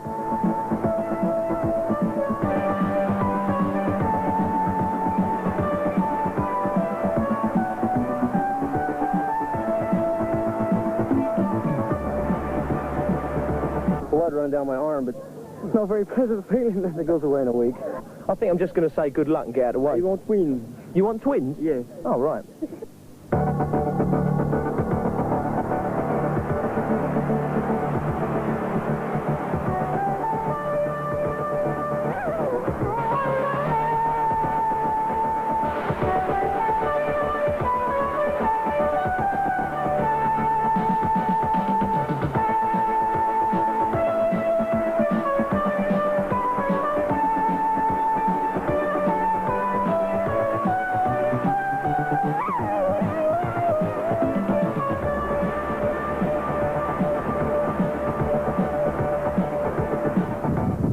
It's 5 o'clock, it's Friday, and it's time for Track Wars 2. Welcome to Shanley's Park in Birmingham for round 4 of Track Wars, and the sun is shining again. And Andy, the track is great, we know, but this bridge is something else. Yeah, it's quite a big bridge. It's very steep, and of course, as well as the bridge and the triple whoops over there, which have been causing problems, the track is very, very tight. The corners are awesome. All the action is going to be in the corners today. So today's track is built rather for style rather than speed. That's right. It's a very tight track. The power riders will have a bit more of a job to make the main. Okay, lots of money at stake again for the pros today, but in the team championship, Rally doing well. Right, yeah, Rally are in 3rd now with 55 points, so that's a turn up for the books. Right then, hello, who's this? Come on, guys. Let's hit for the action.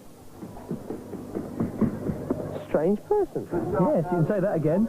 Strange person. Let's get on with it anyway, and it's over to you, Dave. Thanks, Mick. Afternoon all. Yes, pro semi-final number 1. The 2 British boys, John Lee and Mark White, on the outside in 7 and 8. Hello, look out, here he comes again. Come on, guys, let's get with the action. You can't keep him away, can you? I was going to say, I guess the big question this afternoon is whether Nelson Chanady, last year's winner, can make it through to his first pro mains of this year's event. We shall see. Riders ready, batters ready, go! And Nelson Chanady gets a really good gate. He's going to get the whole shot going into this first big whoops. It's Nelson Chanady being close pressed by Gary Ellis and Scott Clark. with Brian Patterson in 4th place. Into this steep berm now, coming into the bridge. Richie Anderson bringing up the tail, but it's still Nelson Chanady, Scott Clark, Gary Ellis, Brian Patterson in 4th place. The two British boys, sad to say, are nowhere at this moment. Nelson Chanady, a really commanding lead now, going into the camelback, over that, no problem. Scott Clark, Gary Ellis, still Brian Patterson in 4th spot. Chanady wins it, yes he does. Clark, Ellis, and Richie Anderson just gets up on the line to take it from Brian Patterson. Nelson has hit that jinx. He's done the semi-final. Well done. What a good race. Thanks, I just don't believe it. And I don't think he's the only one. See how Brian Patterson here gets taken just before the line by Richie Anderson. There he goes. Certain agony of defeat there, I reckon.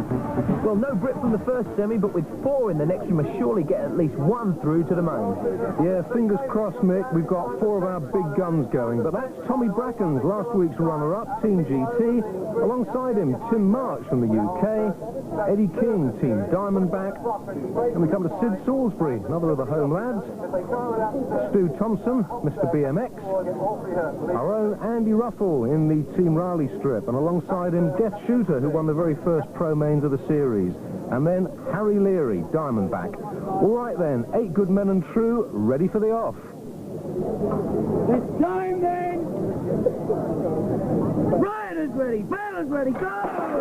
And as you'd expect, it's none other than Tommy Brackens from America getting another really blistering gate there. He gets the whole shot going into the whoops from Harry Leary, Team Diamondback, in 2nd spot. Into this really steep berm now. Oh, that's disaster for Andy Ruffle and the British boys. 3 of them wiped out there, back on their bikes, but right out of this race.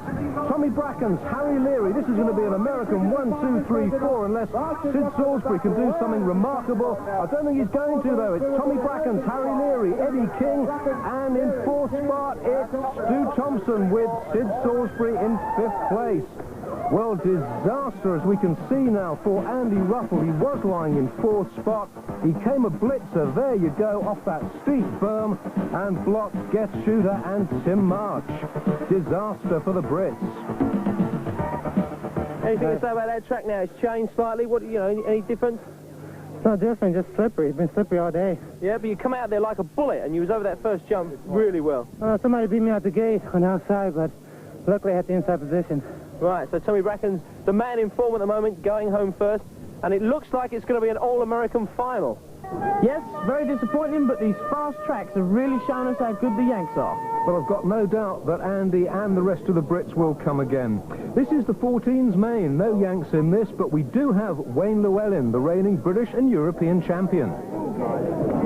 Right, there's been 3 finals in this 14-year-old group, and Wayne Llewellyn's won 2 and come 3rd once, so that's quite an impressive record so far. Yeah, well, you know, I hope to win them all, but on this gate, you know, I can't get a very good start today. Right, well, there's someone behind you who's... I can take this guy. He's nothing. Get away. Oh, he's too old anyway. Let's get on with the race. Mike Miranda once again explaining how to win friends and influence people. But meanwhile, we're back with the 14's main. And it's Wayne Llewellyn, lane 1, going for his 3rd win in 4 races. It's time then! Riders ready, bailers ready, go! And a good gate by, well, 7 of the 8, because Simon Hayes has lost his pedals. He's out of it. And it's Andy Welsh rising first. He gets the whole shot. Andy Welsh from Dean Idiel, Steve Bell, and Paul Clarkson vying for 3rd and 4th spot. Wayne Llewellyn bringing up the tail. That was Paul Clarkson coming a blitzer, coming off that steep berm. He's out of it, but still Andy Welsh from Dean Idiels. Wayne Llewellyn now in 4th spot. Magnificent, going over that whoops. Keplow gets into 3rd, and he takes Dean Idiels now. This is awesome riding from the British and European champion, Wayne Llewellyn. And can he take? Yes, he does. Get into the lead there, and he surprised Andy Welsh. Andy Welsh loses his pedals, loses 2nd spot as well. Dean Idiels 2nd, Welsh 3rd, Bell 4th. Come here, Wayne. That was very impressive riding from someone who said he didn't fancy himself out of that gate. That was very impressive. Yeah, well, I hit the gate and wheel span on it. I was last down there. Took a quite good line round there. And then I overtook Dean Idiels over there. And then I was behind Andy Welsh and he rode him. I went on the outside, jumped him. Good race. So that's, I mean, one of our tips, I think, in the last series when you're taking the jumps and the whoops is that, you know, the least time you're in the air, the more time you're going to be pedaling and getting speed. Try, well, on these whoops, it's best to try and dip your back wheel and then bring it back out. and try and land with your brake on. Otherwise, when you're going fast, you're just going to hit the barrier or something. If you land with your brake on, you can turn and come in there. Well, that's another 8 points in the bag for the Amoco team. Well done, Wayne, yet again. So they've extended their lead in the team championship. Let's see what happens in the next main. Well, riding for Amoco to retain their lead is David Morris. Also in the lineup, John Gorn. He won last week. Okay, let's talk to Lee Alexander. Now, Lee, you're riding in Hutch Strip, but you're on a Ivor Clark racing frame. What's all that about? Yeah, it's just really because I was an independent rider, see, and Hutch just drafted me in to race for them. Oh, I see. So you don't actually ride Hutch full-time? No, not full-time, no. Okay, now, are you going to do the business for them today? I hope so. I'm going to try. I'm going to go for it. Well, we wish you luck. Cheers, thanks. Yeah, good luck important, but even more so a good line on this really tight track at Shenley's Park. The 15's main then. Batter's ready, go! And it's Tom Lynch. He gets the best gate. Going into this first whoops, he'll get the whole shot. It's Tom Lynch from John Gorn, Kevin Hayes, Lee Alexander now vying for second spot, but it's still Tom Lynch first going into this firm. Lee Alexander comes a blitzer. He blocks almost everyone in the field. That's left Tom Lynch absolutely clear of the field now. Who's second and third coming off the bridge? It's David Morris second, Mark Knox third, Greg Mason fourth, and that, I think, is the order in which they're going to finish. The rest of the field, nowhere. Lynch is going to win this. Lynch wins. Morris second, Knox third, Mason fourth. You got the whole shot there and you didn't look back. Yeah. Tom Lynch, another victory, I think. How many is that there? Three out of 4. Well done, and 8 points for the hot shot team. Did you hear that? There was a smash behind you on this rather high berm. Yeah, I could hear the brakes clanging a little bit. I just trying my best. But you were well. I mean, you were well out in front, and so it wouldn't really have affected you at that point. Nah. Well, that berm is really causing some pizza elbows, and I found that out for sure. But Tom Lynch is well clear of all that carnage and has taken the hot shot from 4th to 2nd. Over to you, Mick, and get back to work. Oh, well, it's time for the girls again. They're up on that start hill, and they are looking mean. I think Sarah Jane Nichols is possibly my tip, but then again, who else can I pick? Here they go, the girls. Riders ready, go! And surprise, surprise, it's Sarah Jane Nichols who gets the best gate of the girls, and Sarah Jane gets the whole shot going to this first whoop. Sarah Jane Nichols, oh boy, Donna Duffy's going to have some bruises in the morning. It's still Sarah Jane Nichols though, going for a 4th win out of 4. Rachel Holmes second, Alison Diagoudis third, and Karen Murphy now edged out of 4th spot by Keely Mulcairn's team Amoco. Still Sarah Jane Nichols. I think we're going to handicap her next week, take a back wheel off. Sarah Jane Nichols going over the camelback. A long, long lead ahead of Rachel Holmes, Alison Diagoudis, Keely Mulcairns, and that's the order they finish in then. Sarah Jane's 4th win out of 4. Join us for more and the freestyle in just a mo.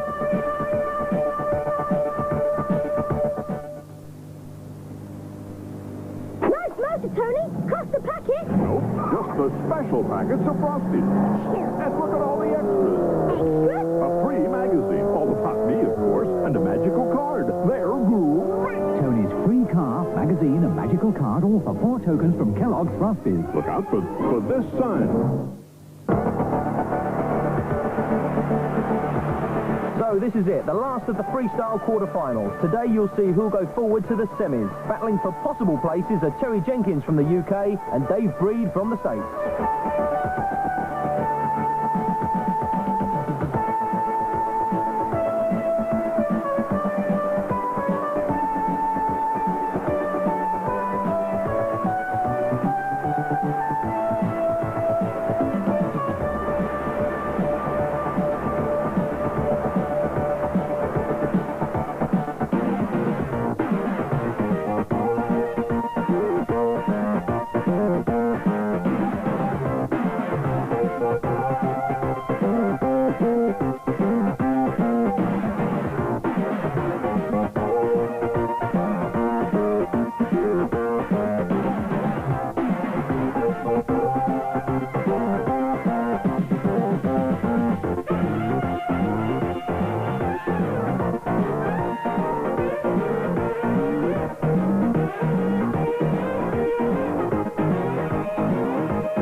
incredible set of marks for Ron Wilkerson, and he's certainly in the semis. With him are the great Eddie Fiola, Brian Blyther, and our own Neil Ruffle. That's absolutely wicked for him to get this far in the freestyle competition.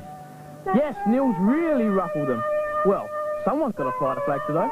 And from flying the flag to flying back on the track, we've got the 16s main for you now. A couple of big names in the lineup, Darren Stock and Steve Bigland. They came first and second last week.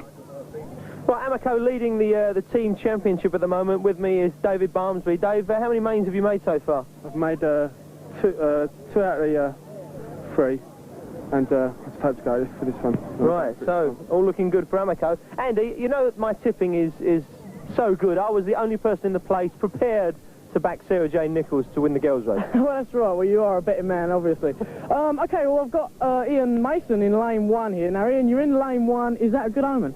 Well, it's fairly good. It's got the inside line, but it could be a bit dodgy over the whoops. Well, Amico and Redline are very, very close at the top of the points. Do you think Redline can just swing a victory? Just about. Okay, well, wish you all the luck in the world. Go for it. Cheers. Time then! Riders ready, ballers ready, go! And it's a good gate by the 8, and it's Darren Stock picking up from where he left off last week. He's going to get the whole shot going with his first whoops. Darren Stock from David Barmsby, and Darren Wood was in 3rd spot, got clipped from behind, taken out of this race. It's Darren Stock, Team Halfords in the lead. David Barmsby, Steve Bigland, Team Amico, Team Rebel vying for 2nd and 3rd spot. Nigel Murphy, Simon Bailey battling it out for 4th and 5th. Darren Stock looks to have this in the bag, though, for his 2nd win in 2 weeks. Darren Stock, David Barmsby, Steve Bigland. Darren Stock's going to win this all right. Oh, but Barmsby blows it, lets in Bigland. Nigel Murphy snatches 4th. Right, over me tail at the finish, thank you very much. 8 points for Halfords. Well done, Darren. Thanks a lot. Did you get a good gate? Yeah, I was in gate 8. And if I didn't get a good gate, I had it, so I just went for it. Right. Any particular bad spots on the track? Yeah, I didn't like this track. It was too tight for me. I like longer power tracks. Yeah, it was all one line in and out. As we mentioned earlier with Andy, it's more of the sort of like the stylish track more than the power. Yeah, boys. Sure. But I got quite a lot of power, and it's quite a long straight, so I just managed to get the whole shot. And once I was in the lead, I wasn't going to let anyone take me. Brilliant.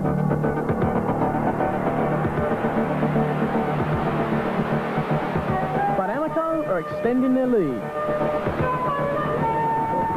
Debut boy in the Kellogg's this time is Tommy Brackens from the USA, and you're having a real hot season in America so far. That's great. So far I'm leading the NBL point standings. It's been pretty tough this year, so everybody's just about equal. Yeah. That's your first, is it the first time riding in the UK? Yes, it is. Last year I went over to Germany for the Holland race, and I doubled over there. So, so far it's been pretty good for me over here. Yeah. Any reactions to some of the British riders? What are your thoughts? Guys are terrific in mud. Which helps. Yeah, fast riders in mud. When it's dry, it's just about fairly equal, I think, in my point of view. Right. What do you think is the strongest aspect of your ride? My riding? Yeah. Starts and straightaways. Yeah. Well, what do you get up to when you're not BMX riding? I just went out and bought Kawasaki 600R Ninja. I've been riding around lately. All right. Do you see yourself riding motorbikes after BMX bikes? Well, I just raced motocross back in 76, 77 before I got into bicycle motocross, and I wanted to get back into it, but my parents said, no way. Right. No way's out. Okay, well, good luck in the Kellogg's. Thank you very much. And I'll come buy you an ice cream then. Thanks for that. And while Mick disappears off into the sunset in search of an ice cream, we turn our attention to the Superclass mains. There's the lineup, and we've got 2 big rivals in this, Gary Llewellyn and Craig Schofield, Rally and Amico, and a couple of newcomers too. Just go for it. Those routes are a bit dodgy. Right, we got a couple of debut main men coming up now. First of all, Errol McLean, who's, I do believe, getting some last-minute tactics here from Simon. What are you telling him, Simon? I'm just telling him about the whoops, how to pedal into them, get round there and first, really. But generally, get out there and go. Yep. This is your debut then, and your first main of the series. Getting a bit tense? Yeah, a bit nervous at the moment. Yeah, and what team do you ride for? Hutch. You're the Hutch man, are you? Yeah. Okay, well, let's see you get out that Hutch. Who's Andy got up the other end of the lineup? Well, Mick, we've got Anthony Butt here in lane 8. Now, the dreaded lane 8. A lot of tracks, it causes quite a lot of problems. How do you feel? Oh, I don't mind, you know. If the guys next to me get a good start, I'll just follow them. So you don't think it's an unfair advantage? Well, on some tracks there are. Okay, now this is your first main of the series. Obviously we know the pros do a hell of a lot of training. Now, do you do much training yourself? Yeah, I do quite a few training. Like what? Just ride on my bike a lot and do some sprinting, stuff like that. Are you still at school? No. Okay, well, good luck in the final. Okay, Andy. All right then, face masks on, ready for the off. Time then! Riders ready, pilots ready, go! Now, are we going to see a continuing battle between Craig Schofield and Gary Llewellyn? I think we are, because it's Gary Llewellyn gets the whole shot going over the whoops from Craig Schofield. Gary Llewellyn now with a good lead going into this tightly banked berm. Oh, trouble, trouble, gone for the second week running. That's going to be worth a second look, but it's left Craig Schofield from Nick Priest, first and second. Gary Fenwick, third, Nicky Matthews, fourth. Schofield and Priest, they finished 1 and 2 last week. Looks like it's going to be the same this week. Gary Fenwick holding on to third spot from Nicky Matthews. He came fourth last week. He's going to get fourth this week too. Schofield 1, Priest 2, Fenwick 3, Matthews 4. Rally first past the post there, but that definitely, to me, looked like a, what do they call it, a T-bow? Well, not quite. It was a very heavy move. What happened, Craig? Well, as I was coming into the berm, Gary left so much room for me, I just... took it. There's no way of stopping. I had to take the opportunity and see if what happened. He went for it. He certainly got it. Right in the wrong place as well.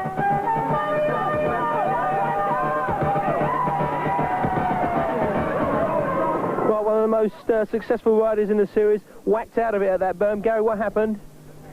I took the berm a bit too high and he just drifted into me. No complaints from you though about it?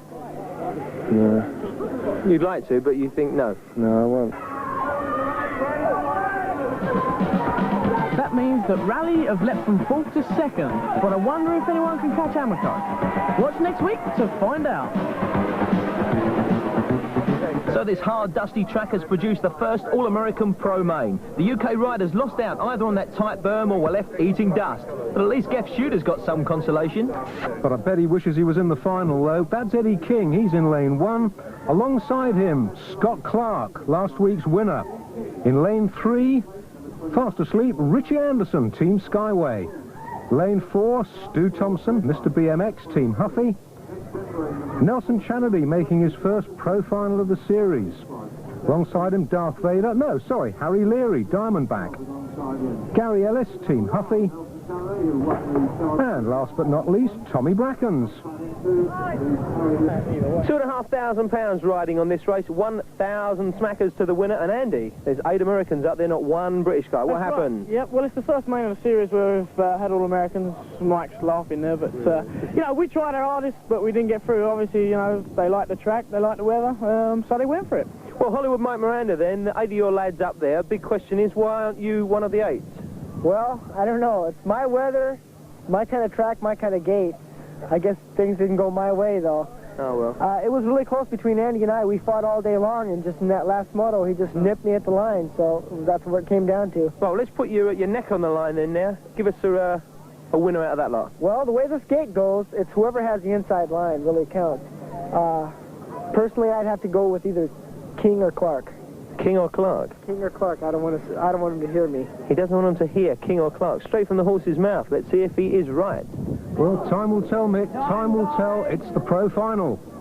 Riders ready, pilots ready, go! And it's not King, it's not Clark, it's the king of the gate, Tommy Brackens, who gets the whole shot. Tommy Brackens from Nelson Chanady. The 2 GT boys, 1 and 2, going into this tightly banked berm. Oh, and Scott Clark, he's not going to win this week because he's caught a Broady, and he's also clipped Richie Anderson as well. Clark and Anderson out of it. It's Brackens, it's Chanady, 1 and 2, Gary Ellis, 3rd, and Harry Leary, Diamondback, in 4th spot. But it's Tommy Brackens, he's on course for his second win of the series now. Look at this guy go. Tommy Brackens wins it. Nelson Chanady 2nd. Gary Ellis 3rd. Harry Leary 4th. GT 1 and 2 in the big final. Tommy Brackens, an amazing performance again. You're sort of like really in form. Thanks. Been training a lot. Oh, and it's taken a lot out of you. Nelson Chanady in 2nd place. It's nearly there. Come in. Much better than before. And you were really flying out the gate. Yeah, my starts were good and just a little low on power, but that's great. So Tommy gets £1,000 and more points. He can buy me an ice cream now. Can he be caught?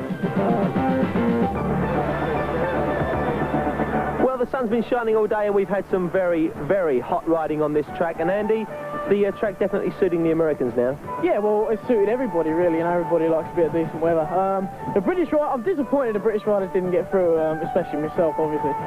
But I think the next one, you know, hopefully we'll get a couple of riders in there, but I mean, that's the way BMX racing goes. Well, we've got 6 variations of this track. We'll have a new one next week. This guy here, Hollywood Mike Miranda, one of the best riders in the world, without doubt, but his tip-in leaves a lot to be desired. Well, I guess my tips today were about as good as my racing today. But I have to do it next week. Next week, Andy. You bet. Well, you can join us all here at Shanley Park, Birmingham, next week, 5 o'clock, Channel 4, for more fabulous BMX riding. See you then.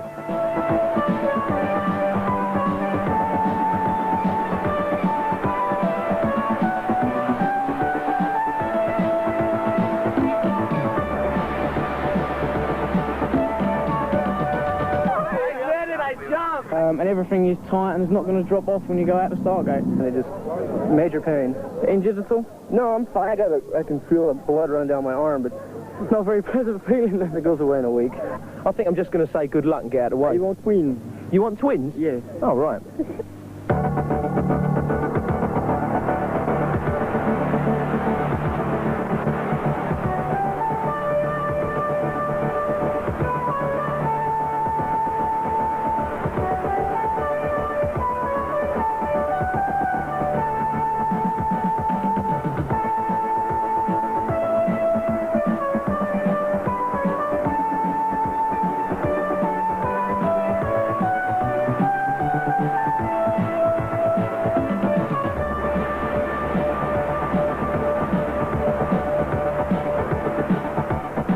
Welcome to Shanley Park in Birmingham, round 5 of Track Wars. In the pro class, Tommy Brackens is easily leading Mr. BMX Stu Thompson by a lot of money. Remember, Tommy Brackens coming over as the NBL #1, and he really is living up to expectations in this Kelloggs series. In the team championship, Amoco lead the rally team, who have suddenly come from, well, virtual nowhere to that second place. On the freestyle circuit, we've got the very best in the world competing, and in fact, we're down to the semi-final stage today, and Andy Ruffles' brother Neil has done extremely well to reach the semi-final stage.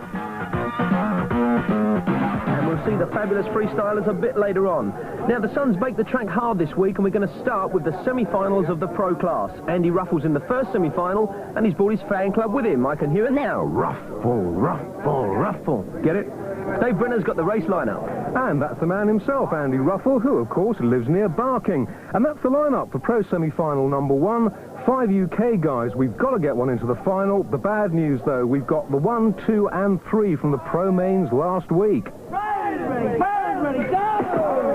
And it's Tommy Brackens, another fantastic gate by him, being closely pursued by Eddie King and Richie Anderson. It's the USA 1, 2, 3, going over that first whoops and into the berm, out of the berm, over that whoops, and still the Americans holding a commanding lead with Sid Salisbury in 4th spot, Tim March 5th, Andy Ruffle nowhere at the moment, but desperately trying to get back into this race. Oh, but he's not going to do it because he got slightly impeded by Tim March. Down goes Andy Ruffle. He blocked Jamie Vince as well. That's left the Yanks absolutely clear. Sid Salisbury looks good for a place in the final.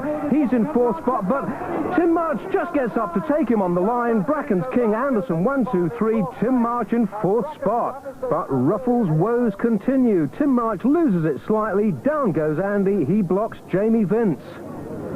Poor old Andy just can't seem to turn it on in the Kellogg's Championships, but then again, it's not really his fault, officer. Nick.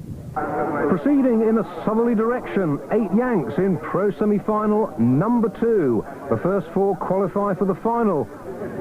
That's one of the Yanks, Harry Leary, the fearsome face of the man in black.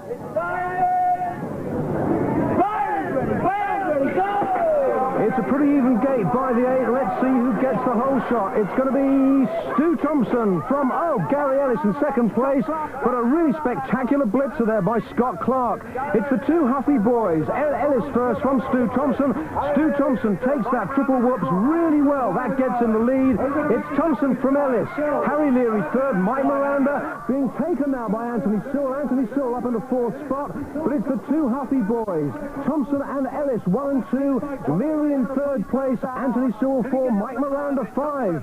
Huffy 1 and 2, but Leary just gets up to take Gary Ellis on the line. Thompson 1, Leary, Ellis, Anthony Sewell in 4th spot. But what happened to Scott Clark? Well, that's what happened. Loses a pedal, makes a complete hash of that whoops, out the front door. Beam me up, Scotty. Well, the pros are certainly going to need time to recover before their final, but Andy's already come round and he's going to show us a rather special trick. Hop to it, Andy. Just about every town in the UK over the last 2 months, and when I say he's been perfecting this trick, he's been perfecting it. If he does it, go bananas, all right?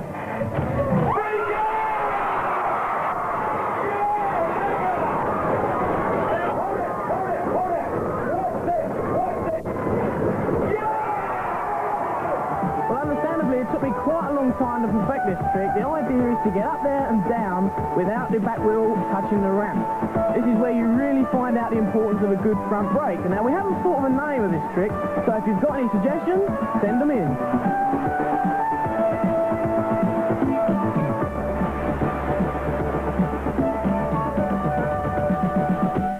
Ruffle riding high. Now back to the track, and this week it's long, hard and very mean. Of course, to suit the power boys. There's a wide sweeping berm, a tricky triple under the bridge, then a very tight turn up and over that bridge to the finish. Let's go with the 14-year-olds.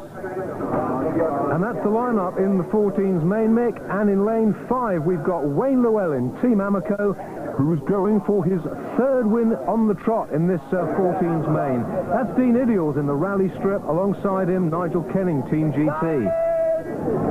Brian's ready, go! And Wayne Llewellyn gets his customary great gate, but Dean Idials left at the post. It's Wayne Llewellyn getting the whole shot from Andy Wells and Nigel Kenning. Jared Potter, Chris Taylor at the moment battling it out for 4th. Potter takes 4th with a really good low jump over that whoops. Still Wayne Llewellyn though from Welsh and Kenning.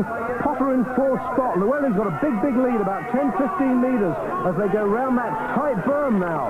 It's Llewellyn from Welsh and Kenning. Potter, oh, that's really awesome riding by Potter going under the bridge. He's taken Welsh and Kenning for 2nd spot. Llewellyn 1, Potter 2, Welsh 3, Kenning 4, and I think that's the way they're going to finish. Wayne Llewellyn coasts for the line. He gets it. Potter 2, Welsh 3, Kenning 4. Another great win for Wayne. It's a good race again. I got a best gate I've had all day today. You know, I just got the L shot and I kept the lead from there. But I slipped up in the corners a couple of times. But, you know, that didn't really matter. So Amoco, a big lead. Now, as promised, freestyle. In the first semi-final, 2 California flyers. Brian Blyther and 19-year-old Ron Wilkerson. Ron, your first visit to the UK? Yep, first one. Yeah, and how about the weather over here? How are you finding that compared to back home? It's a little colder. Yeah. But it's been nice this week so far. Yeah, we've been very lucky this week. In fact, it's possibly the hottest week of the year over here. And it's obviously going to suit you guys now. Yeah, it's pretty good. Right. What's your speciality then in the freestyle arena? I like both ramps and ground tricks. But if you had to put your finger on your strength, what was it going to be? Probably ramps, I'd say. Yeah? I like more fun, I think. How long have you actually been involved in BMX riding? About 3 years. And why did you start racing first of all and then got into the trick stuff? I raced for about a year and then just started doing freestyle shows and then got sponsors and kept going. Why did you leave the actual racing? I don't know, we like to show off and do tricks and things like that, and then we started the 2-up trick team and we started doing shows as that, and then just went on from there. From Ontario, not in Canada but California, we've got Brian Blyther. Brian, skate parks is your forte, yeah? Yeah, I race skate parks and ramps mostly. Now, you've reached this semi-final. You obviously expected in your mind to be here, but for someone who's more of a specialist on the ramps rather than on the actual surface, this is quite a feat to get here? Yeah, I had a lot of problems doing the ground tricks, and I didn't do much. The ramps I did pretty good, and I barely made it. How high have you actually got up on a BMX blade? Any idea? About 10 feet. That's above the top of the ramp? Yeah, above the top. And that really is high. Pretty good. Well, in America at the moment, you're leading what in the skate parks? Yeah, leading the points in the King of Skate Parks. There's been 2 contests, and there's 2 more to go. And to sum up, then, what do you think your chances are of actually reaching this final? I'm gonna try really hard. Do a good run, and hopefully make it to the final. Try.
So, two great performances, but will it be enough to get them into the final? Join us in a couple of seconds.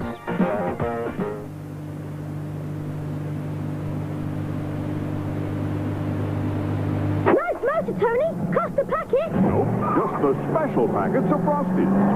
And look at all the extras. Extras? A free magazine, all about me, of course, and a magical card. There, Guru. Tony's free car, magazine, a magical card, all for 4 tokens from Kellogg's Frosties. Look out for this sign.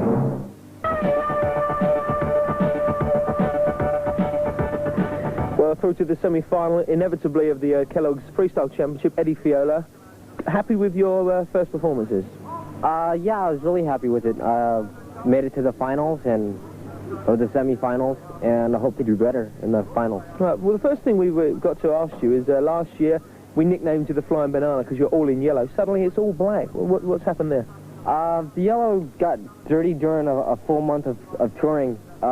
Black is a lot easier to take care of and just to be different than everybody else because they're all in different colors and we're just going back to basic black and white. Stands out rather, yeah? Yeah. Right.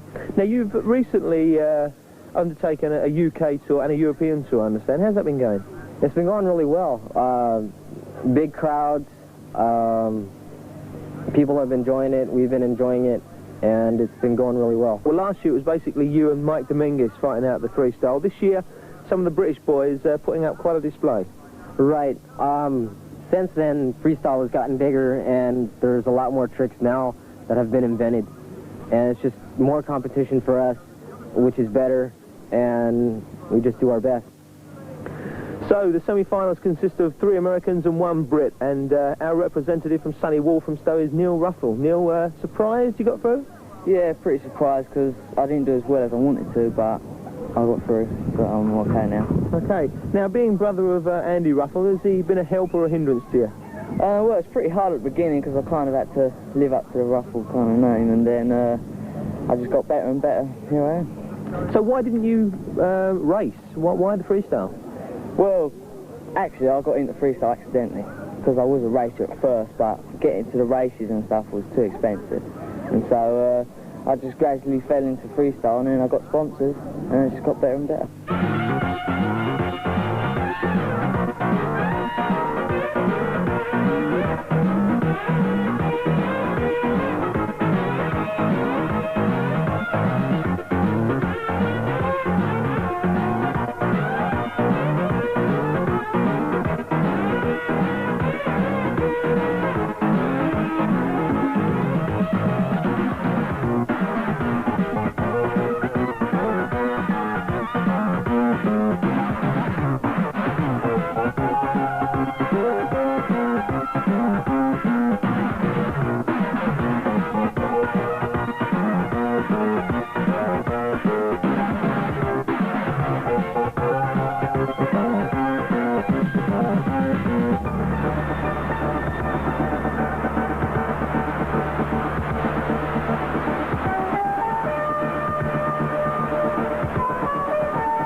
Looking good for Neil. The big surprise of this event, Eddie Fiola has not made that final. In first place, the first finalist through, Ron Wilkerson. In second place, 48 points, Neil. So what a freestyle final we've got for you next week. East London's Neil Ruffle against Ron Wilkerson from America. How about that, Andy? Well, everybody's really pleased about that because we've got a British rider in the final. So, let's go racing again. Right, it's the finals of the 15-year-olds. Bloody hell, he's big, isn't he? Hello, that's more my size, that's the way I like it. How comes you're so a lot smaller than the others here? I'm only 13. You're only 13, this is Dale Holmes, brother of Rachel Holmes. Yeah. Hey, now what are you doing in sort of like an age group 2 years older than yourself? Well, Warren Godfrey, he won Kellogg's last year. He's injured himself, and I'm the next one on the list for the sub. But did you have to make your way through the qualifying round? Yeah. So you've actually done the business, you're not just here as a substitute for the final? No. Hey, that's quite an achievement. And any possibilities of an upset here of you actually winning it? No, I don't think so. Dale Holmes making it through to the 15's main. He's in lane 6. One big surprise, no Tom Lynch this week. He's taken this class by the scruff of the neck, but he hasn't made it through. So let's see who can take over Lynch's mantle as king of this class. It's going to be Whopper Watkins rising first. Whopper gets the whole shot from John Gorn and Kevin Hayes. David Morris making inroads now. He's up in the 4th spot, but look at Lee Alexander riding a really wicked whoops there. That's put Lee up in the 2nd place. It's Watkins, Alexander, Morris, Gorn, Dale Holmes, only 13, struggling really valiantly to stay with the pack, but he's in last place at the moment as they go under the bridge. But it's the Whopper. He's going to come home first from Lee Alexander and David Morris. John Gorn still with 4th spot. Up over the bridge. The Whopper's going to win this, coasting for home. Whopper Watkins first, Lee Alexander 2, David Morris 3, John Gorn in 4th place. Good win for the Whopper. And that win brings Whopper into 3rd place in the 15-year-olds. It's hotting up, and it's hotting up on the track. What's that say? Empty? Or perhaps he needs a Big Mac. Or even a Whopper. Get it? Well, Mick, I've had a belly full of looking at the boys. I'd rather look at Sarah Jane Nichols up on the Star Hill ready for the girls' race. So far, she's won 4 mains out of 4. And I don't know about you, Andy, but I'm not going to bet against Sarah Jane making it 5 out of 5 today. Big question is, who's going to come second? Because Sarah Jane really in a class of her own among the girls. Riders ready, bailers ready, go! And it's Sarah Jane. She's going to get the whole shot. Sarah Jane Nichols from Rachel Holmes, Karen Murphy, Donna Duffy. And quadruple catastrophe. Lisa Wright, Suzuki, comes a blitzer, Keely Kerins, Joanne Noakes, Alison Diagoudis, all taken out of this race. That's left Sarah Jane leading by a street from Rachel Holmes, Karen Murphy, Donna Duffy, and they're the only 4 girls left in it after that amazing crash at the start of the race. Sarah Jane, 20-30 metres clear of the field. Rachel Holmes doing her best to close the gap, but she'll have to be satisfied with 2nd place like she did last week, and another 7 points for JMC Rainbow. Karen Murphy, Team Rally's going to finish 3rd. Donna Duffy, Team Hutch in 4th place. The rest, nowhere. And what do you say about Sarah Jane? Win 5 out of 5. And I'm starting to run out of superlatives. But what did happen early in the race? Well, we can see it. Lisa Wright goes walkabout and wipes out 3 other girls. All crash-bang wallop stuff, and Keely Mulkerin slightly sore in all the wrong places. This tricky 330-metre track causing all kinds of problems from start to finish. Now, Dave, you got the lineup for the 16-year-olds? I do, Mick, and there it is. The name to watch for in this particular race, Darren Stock, Team Halfords. A bad draw for him. He's in lane 7, but remember, he's got 3 races under his belt already in this class, going for the 4th win of the series this afternoon. Riders ready, bailers ready, go! And it's Darren Stock gets a really blistering gate. You see him cutting in there from 7. It's Darren Stock gets the whole shot from Wood, Duffy, Murphy, and David Barnsby in 5th place. But it's Halfords from Rally at the moment. Darren Stock and Darren Wood, 1 and 2. Going over that whoops, Jason Duffy, Falcon, Nigel Murphy, Hot Wheels in 3rd and 4th place respectively. It's still Darren Stock holding the pace though from Darren Wood. But look at this. This is Jason Duffy, Team Falcon, coming up in the 2nd place, overtakes Darren Wood going under that bridge. So it's Darren Stock 1, Jason Duffy 2, Darren Wood 3, Nigel Murphy 4 as they go over the bridge. That's the order they're going to finish in. Darren Stock gets his 4th win of the series for Team Halfords. Duffy 2nd, Wood 3rd, Murphy in 4th place. Another great win for Darren Stock. Darren Stock's quite happy with that performance. Yeah? Great. I was in gate 7. I didn't think I'd get it from there because this is the most unfair of all the tracks so far, all the gate positions. When I got gate 7, I just... But I win it there. And then Halford's getting 8 good points. And that's how the teams stand. But one team, CW Racing, yet to score a single point. Ian, any particular reason why?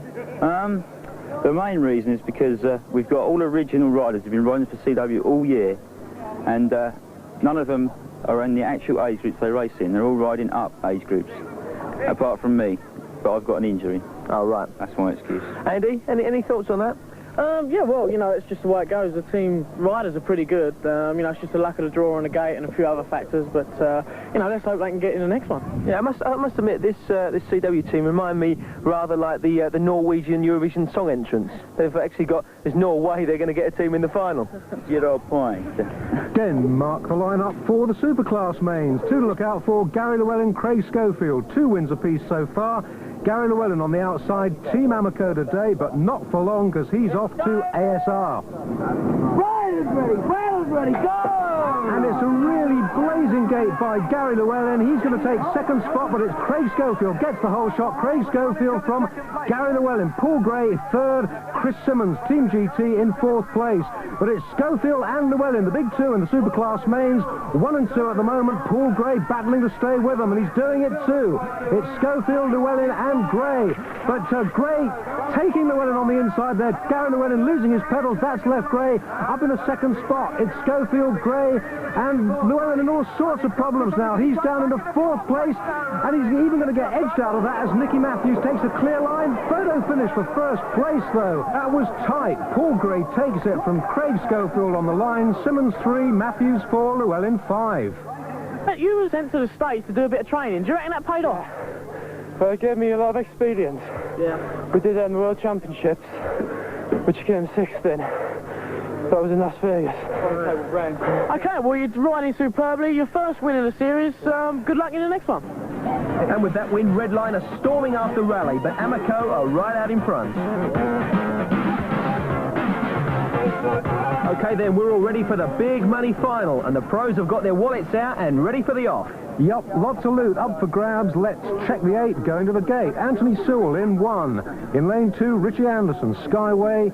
3, Tommy Brackens, GT. 4, Eddie King, Diamondback. 5, Gary Ellis, Huffy. 6, Stu Thompson, also Huffy. 7, Harry Leary, Diamondback. And the one Brit in the field, Tim March, UK.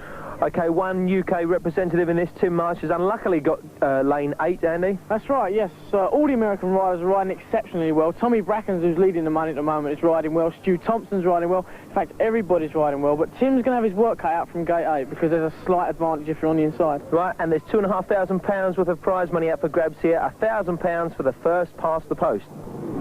Yeah, that's Mike Miranda encouraging the 7 Yanks in the field.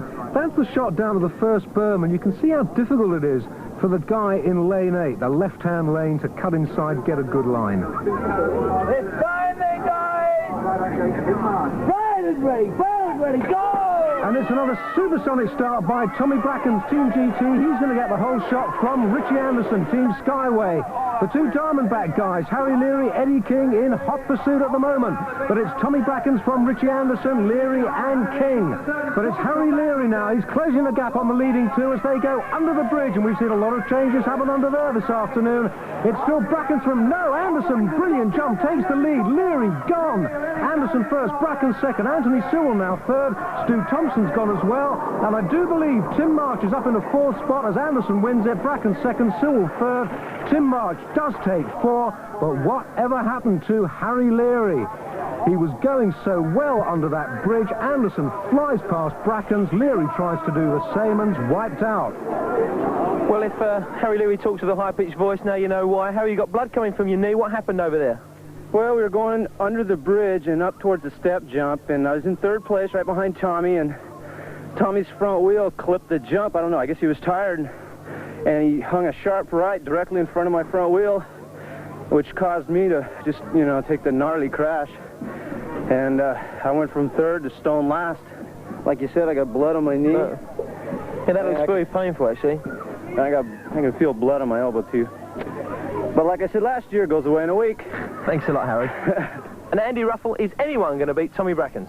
Well, it's not looking that way, no. He's got a big lead, and hopefully we can get a few more British riders in there, but I don't think so, actually. I think Tommy will get it overall. Okay. Now, in the team championship, at Rally now beginning to move up, are they going to catch Amoco next week? Well, we started off the series way back down in the points rankings, and now we're up to 2nd, so hopefully the last program we can do it.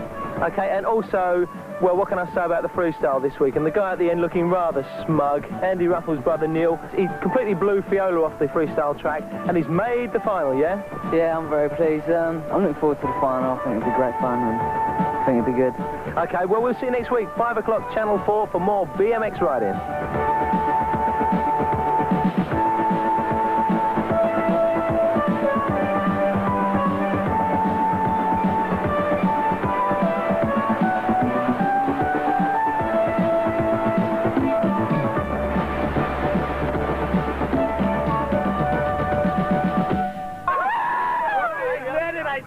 And everything is tight and it's not going to drop off when you go out the start gate. And it just major pain.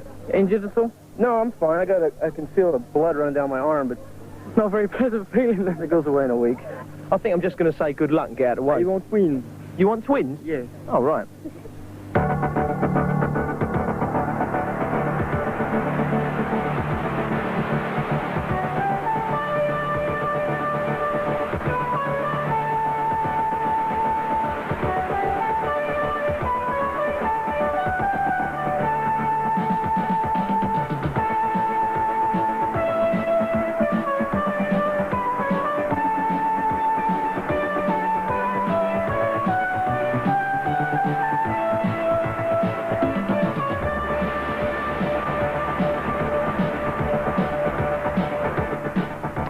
Sunny Shenley's Park is still our venue for round 6 of Kellogg's Track Wars 2 for 1985. 3 questions to be answered. First of all, can Neil Ruffle hold on and win the Freestyle Championship? He put up a great performance in the semi-final last week, but he's got to fight off Ron Wilkerson this afternoon for that. Secondly, can Tommy Brackens be caught in the Pro Money Stakes? It's getting hot there at the top with the American big boys really doing their stuff on the track. And the third and final question we need to ask ourselves is, can Amoco be caught in the team championships? They're well out in front at the moment from the rally team in second place. Well, Andy Ruffle, who's been helping us out in the series, he's racing. He's up on the start hill for the first Pro Semi this afternoon. Let's go racing. Over to you, Dave Brenner. Thanks very much indeed, Mick. Afternoon all. Yes, here's the lineup for Pro Semi-Final number 1. 3 Brits in the field. Sid Salisbury in 3, Jamie Vince in 4, and Andy Ruffle in lane 6. Riders ready, fighters ready, go! That's a level break now. Let's see who rises first to get the whole shot. It looks to be between Gary Ellis and Richie Anderson. It is, with Nelson Chanady moving up there now in the second place. It's Gary Ellis from Nelson Chanady, Richie Anderson third, and good to see Andy Ruffle in 4th spot, getting a bit physical there with Brian Patterson, but holding on to 4th. He needs 4th spot, remember, to get into the Pro Final. Still, Gary Ellis, Nelson Chanady, Richie Anderson, and Andy Ruffle, with Brian Patterson in 5th place in hot pursuit. But first 4 go through, remember. Look at that, double trouble at the finish. Patterson says, I've got you, Andy, and Nelson Chanady wins it. Well, it was the last whoops that proved Andy's downfall. Patterson comes through. Brian had a bit more finishing power than I did. That's just the way it goes. I don't know why he was pointing at me, though. Well, yeah, I noticed it was a strange signal. Apparently he reckons that you rode into him or rode across him somewhere on the track. All I can say is that I've been taken out by quite a few Americans, and I never complained. I didn't point at anybody. But, you know, that's the way it goes. I got a 5th. I was hoping to get through, but that's the way it goes. Well, there's no Brits through from that one, Dave, but Geoff Shooter's in the next semi. Good luck to the old boy. I'll drink to that, Andy. Back to the lineup for Pro Semi-Final number 2. Geoff Shooter's in lane 4. Just inside him in 3, Trevor Robinson. The 3rd Brit in the field, Frankie Romain. Watch out, though, for Tommy Brackens. Fighters ready, go! Oh, boy, oh, boy, oh, boy. Stu Thompson hits the gate. He's out of it. It's Tommy Brackens getting the whole shot. And Trevor Robinson's gone as well. Just 6 left now. It's Tommy Brackens, Team GT US. But look at this, Geoff Shooter up for Team Redline and the UK in 2nd spot. And Frankie Romain isn't going bad either. He's in 3rd at the moment. It's still Brackens from Shooter. Remember, Geoff Shooter won the very first pro class in program number 1. Tommy Brackens, Geoff Shooter, Anthony Sewell up into 3 now, but oh dear, Frankie Romain taken by Scott Clark. That's the way they're going to finish. Brackens, Shooter, Sewell and Scott Clark. Bad luck on Frankie Romain, rode ever so well, has to be satisfied with 5th, but well done, Geoff, in the final. Well, Stu Thompson there learning how to hate the gate. He had his weight moving forward far too early, hit the gate and went straight over the handlebars. Now, meanwhile, out on the track, Geoff Shooter takes these whoops very well indeed. Trevor Robinson doesn't take them so well, catches his back wheel and wipes out. Well, start. We'll catch the final later on. Only guest shooter through from the UK. Can he repeat his first victory? Now, the track this week is the shortest of the series so far. There's a fast first berm, but then you hit the tight turns over and under the bridge, and then through to the finish. Okay, here we go. The first race for points now in the team championship, and Rally in lane 2, and he looks to be okay there. That's right. Well, we started off the series way down the charts, and now we've come up to second. Not that many points in it, and we've got Dean Ideals in gate 2. So hopefully he can get the line in the first turn and go for it. But the worst lane to get, lane 8, should be very interesting because Wayne Llewellyn's out there riding that number 1 plate. Right. It's going to be very difficult. I've been watching all the races so far, and anybody who's had the outside gates hasn't done too good, so it'll be good to watch. The 14's main, and in lane 8, the unlucky man, Wayne Llewellyn. But if anybody can win from lane 8, he can, because he's really taken this 14's class by the scruff of the neck. Batter's ready, go! And it's Llewellyn gets a good gate, but it's Lee Flavin doing a Stu Thompson left at the gate. Andy Welsh gets the whole shot. Simon Hayes, Dean Ideals, and Paul Clarkson. 1, 2, 3, 4. Now, where is Wayne Llewellyn? He's back in the pack, and he's wiped out. What a surprise. Wayne Llewellyn has gone. That's left Andy Welsh and Simon Hayes home free and clear. Welsh, Hayes, Ideal, Clarkson. That is the order they're going to finish unless something really dramatic happens in the final straight. Coming into that tight left-handed berm under the bridge now, but still Andy Welsh, Team Yes, holding the lead, and Dean Ideals just fights off a challenge for Paul Clarkson. Welsh, Hayes, Ideals, and Clarkson. 8 points for Yes and Andy Welsh. So in spite of that crash, Wayne Llewellyn wins the 14's championship. Well done. Now let's cross over quickly to the freestyle area. You're going to see Ron Wilkerson and Brian Blyther perform a trick that's never been seen before in this country. Take a look at this. Yes, a double aerial. Now that's Blyther on top and Wilkerson underneath. Don't forget that Ron Wilkerson will be back later in the freestyle final against our very own Neil Ruffle. Right now we zoom back to the track for more racing. Okay, here we are with the 15th. Tom Lynch could clinch this age group if he wins today. Tom, you feeling good? I'm feeling good, yeah. I think all of us are feeling a little bit tired, though. Yeah. After a hard day's racing, and it's hot. Yes, and the competition's hot as well. David Morris is only 3 points behind Lynch. And David Morris in lane 7, Tom Lynch in 5, and look out for Whopper Watkins in 1, because he's got a chance of taking the title too. That hasn't, though. Looking for a nesting site, eggs in the middle of the track. There'll be lots of scramblers everywhere. Here we go with the 15's main, but away first time, and it's Whopper Watkins going to get the whole shot. Whopper Watkins rises first from Tim Print, and Tom Lynch drops his pedals there, went backward through that field. He's in 8th spot. Whopper Watkins, Tim Print, Robert Hill, David Morris. That's 1, 2, 3, 4. As they go over the bridge, Whopper Watkins, Team Halford. If he wins it, the Whoppers won this championship. Whopper Watkins won, Tim Print, Robert Hill, and David Morris. Can Tom Lynch make any impression at all? I wonder. He's trying hard to get back, but oh no, wiped out. Lynch out of this championship, out of this race. Whopper Watkins is going to win it. Print second, and Robert Hill loses out on the line to David Morris. It's Watkins, Print, Morris, and Hill. And that win gives the Whopper the championship. But Dave Morris just 1 point behind. And if he'd not argued with the referee in the first race of the series, he could have shared the championship. There's got to be a lesson in there somewhere. This is how the team stand with just 3 races to go. And I see Redliner creeping up on you now, Andy. That's right. And who have Redline got in the girls' race? You guessed it, Sarah Jane Nichols. And Sarah Jane, 5 wins out of 5 so far, looking to go 1 better than she did last year and win all 6 girls' mains. She's in lane 5. It's time, lads! Riders ready, Batter's ready, go! And it's going to be Sarah Jane getting the whole shot for Team Redline. Sarah Jane Nichols, Rachel Holmes in 2nd place, and it's Karen Murphy in 3rd spot, keeping Rally right in the picture. It's Sarah Jane Nichols, Rachel Holmes, Karen Murphy, Alison Dyer-Judas, Donna Duffy, and Melanie Bavell at the moment competing for 4th spot, but no doubt about who's leading. Sarah Jane Nichols, Rachel Holmes, and Karen Murphy in 3rd. Now, we've got some trouble just out of picture before we come to the bridge. That is Lisa Wright, Shan Hughes out of it, forcing Karen Murphy wide, but Sarah Jane riding a bit below par today, a mere 30 metres clear at the finish. She's 1st, Rachel Holmes 2nd, Karen Murphy 3rd, and Donna Duffy 4th. And that makes it 6 wins out of 6 for Sarah Jane. Well, we seem to have a dispute from this race, and we have a referee coming up. What seems to be the problem? The young lady cut the track on the tabletop and gained an advantage, she'll have to place her last. She knows she's done it. Karen, your view on that? Well, there wasn't nowhere to go, so I couldn't really go in a hailboat, so I just went inside a bit. Very bad luck on Karen Murphy and Rally. Losing those points could be vital in the team championships. Okay then, back to the freestyle arena we go. Andy, what are you going to do? Is that some kind of high jump?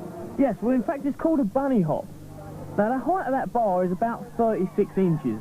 Now the idea is to get over it without the use of a ramp. Right, can you do it? Yes, no problem.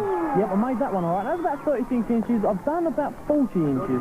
And obviously it takes a lot of practice. To start off with, I started using bricks and stuff like that. But if anybody out there is going to try it, then keep away from the old juggernaut. Ladies and gentlemen, Mr. Andy Ruffle. Thanks, Nick. Well, I'm really looking forward to the freestyle final. We've got my brother Neil and Ron Wilkerson. Make sure you come back to us in a couple of moments.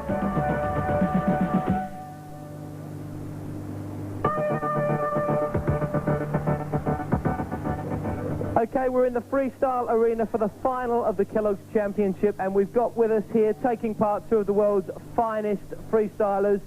If you're indoors at the moment sitting on your settee, or you're down here at Birmingham bathed in sunshine, I'd like to introduce from America. Please welcome Ron Wilkerson. And, well, we've had Andy Ruffle helping us throughout this Kelloggs series with his commentating and his bike riding, but he's got a brother here who's made it to the final representing the UK, Neil Ruffle.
Performance from Neil. Freestyle is judged in two parts. Originality, which is the first score, 8, 8 and 8, and the second part, which is technical merit, 7, 8 and 8. So a total of 47 for Neil.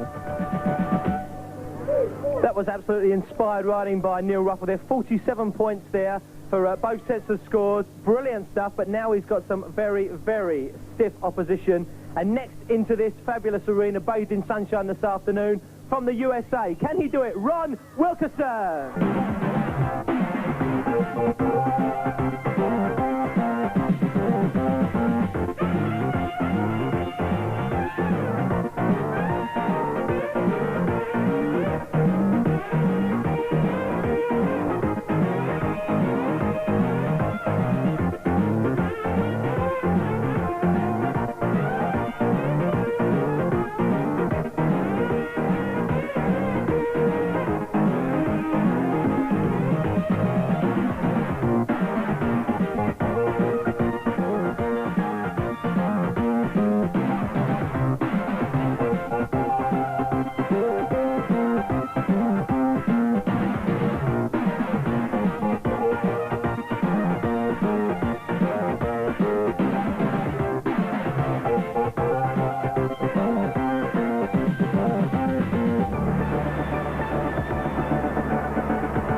judges, very tough decision. Here's the first set of scores for originality. Okay, that's a good set of marks. Now the second set of marks for technical merit. 8, 9 and 8. Okay, that's a total score of 51. Ron Wilkinson has won it. He's won the competition overall. Ron Wilkinson, possibly the greatest freestyler ever seen in the UK. And what a performance by Neil. That's right, yes, everybody's well pleased, especially Mum. Anyway, now let's get back to the team competition. There's just a couple of races left, and although Amoco have a very healthy lead, the race for second place is definitely hotting up. Dave Barnsby riding for Amoco, the team championships, you know, very close at the top. A lot of pressure on you. Yeah, got gate 8, but I'm going to try my best, so I'm going to go for it. And no one's actually had much luck from this gate at all. Yeah, but just might be with me. I'm going to try. Well, that's the man to beat. That's Darren Stock, lane 5. He's won 4 of these mains so far, including the last 3. David Barnsby in 8. May the force be with him. Gloves on, ready to go. This is the 16's main. Ride is ready, power is ready, go! And it's Darren Stock from lane 5. He gets the best gate, going to get the whole shot. And up there with him, Darren Wood, Team Rally now. This would be a real surprise if Wood can bring home the points for Rally. Normally rides in the 15s class, riding out of his class this time and out of his skin as well as Darren Wood, because he's in second place now, vying for it with Chris Wellesby. Rally, remember, need the points to get back into second place. Great opportunity for them to do that because there's no Team Redline in this race. It's Darren Stock, Team Halford, then Darren Wood, Chris Wellesby, Talker in third place. John Stockwell, hot shot in 4. And Stock really holding up a challenge by Wood to just take that 16's main. Stock 1, Wood 2, Wellesby 3, and Stockwell 4. Darren Stock took that race, yeah? It was a bit of a query at the end, but it's yours, yeah? Yeah, definitely. And I do believe that's 5 mains you've won. Yeah, great. Great performance for Halford. Yep. Good race, though, near the end. Rally bombing up behind you. It's been a long series. Gets to you in the end. And what a finish it was. Now let's take a look at the scores. 7 points from that race has put Rally back into second position.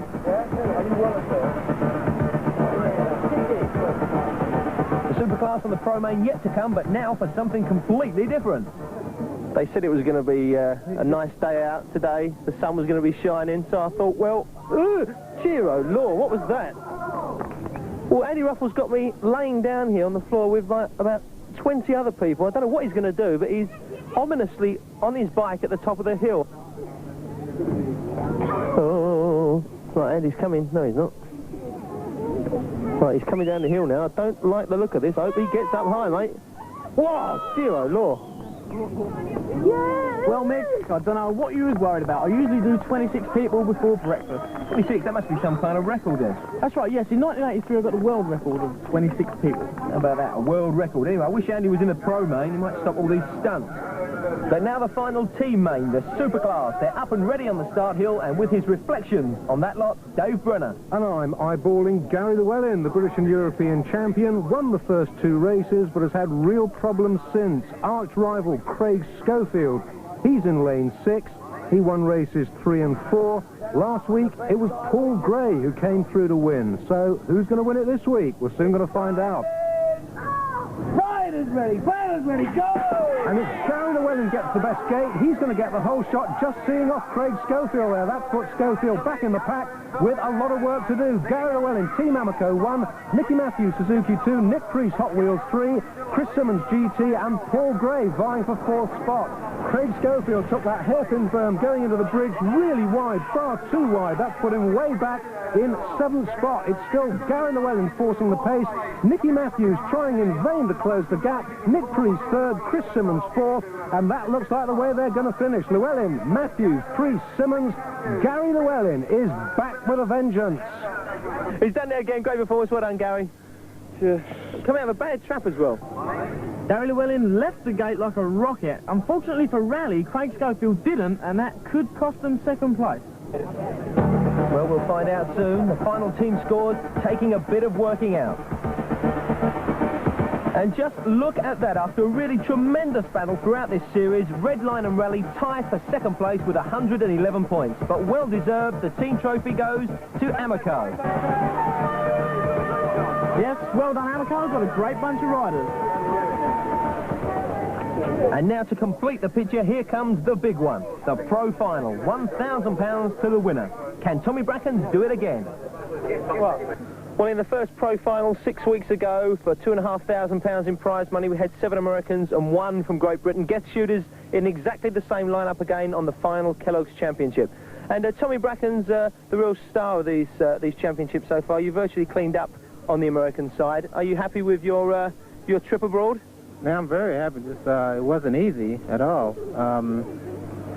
I'm glad that the weather broke through to be fair for just about all the American riders as well as European riders. Yeah, it was quite funny because after the second week, all the English riders were outside doing a rain dance before the whole thing started. And you've got something to prove, I think, today, because you're in lane 8, which hasn't been very successful throughout this last day. Well, I proved it yesterday that I could win from lane 8, so today is no different. Okay, let's see what you can do then. As the big boys line up for the final pro final of this Kelloggs Series 1985. And in lane 8, we've got the great Tommy Brackens on the other side of the tracks. Guest shooter from the UK, sandwiched between them. 6 of the best from the US of A. Thanks for coming. Set them up. Best luck. Winner takes the lot.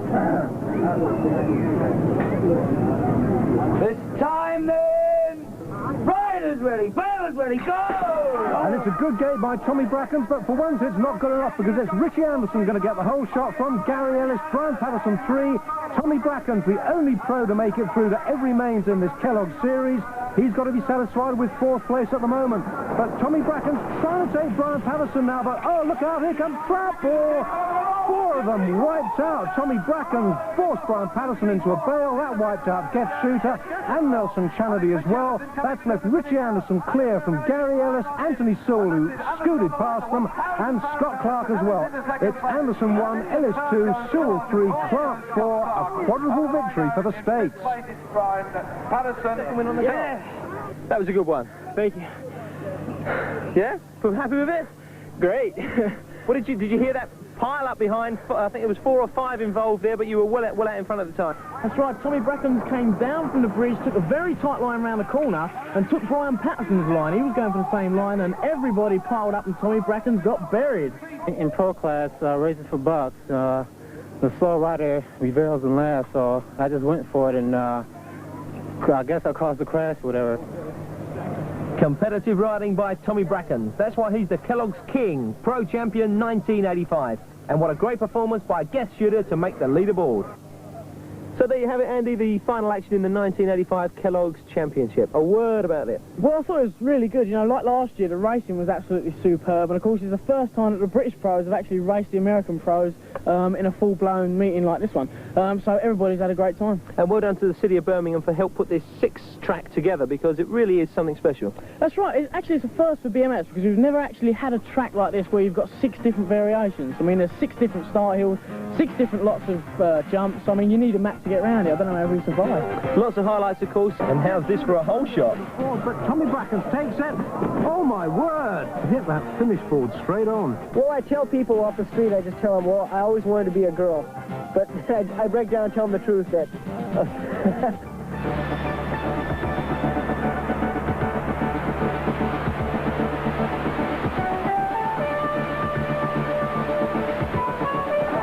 Shooter, he's going to be £1,000 richer. What a surprise! This is the only Brit in the field. Takes it. Oh, well pleased. How about that? Sure. Eddie Viola has not made that final. Agony of defeat. Agony of defeat? Definitely. But I'm not giving up yet. Right, I'm going to talk very quietly here because someone's actually having a kip before the race. Richie Anderson. Poor old Andy just can't seem to turn it on in the Kellogg's Championship.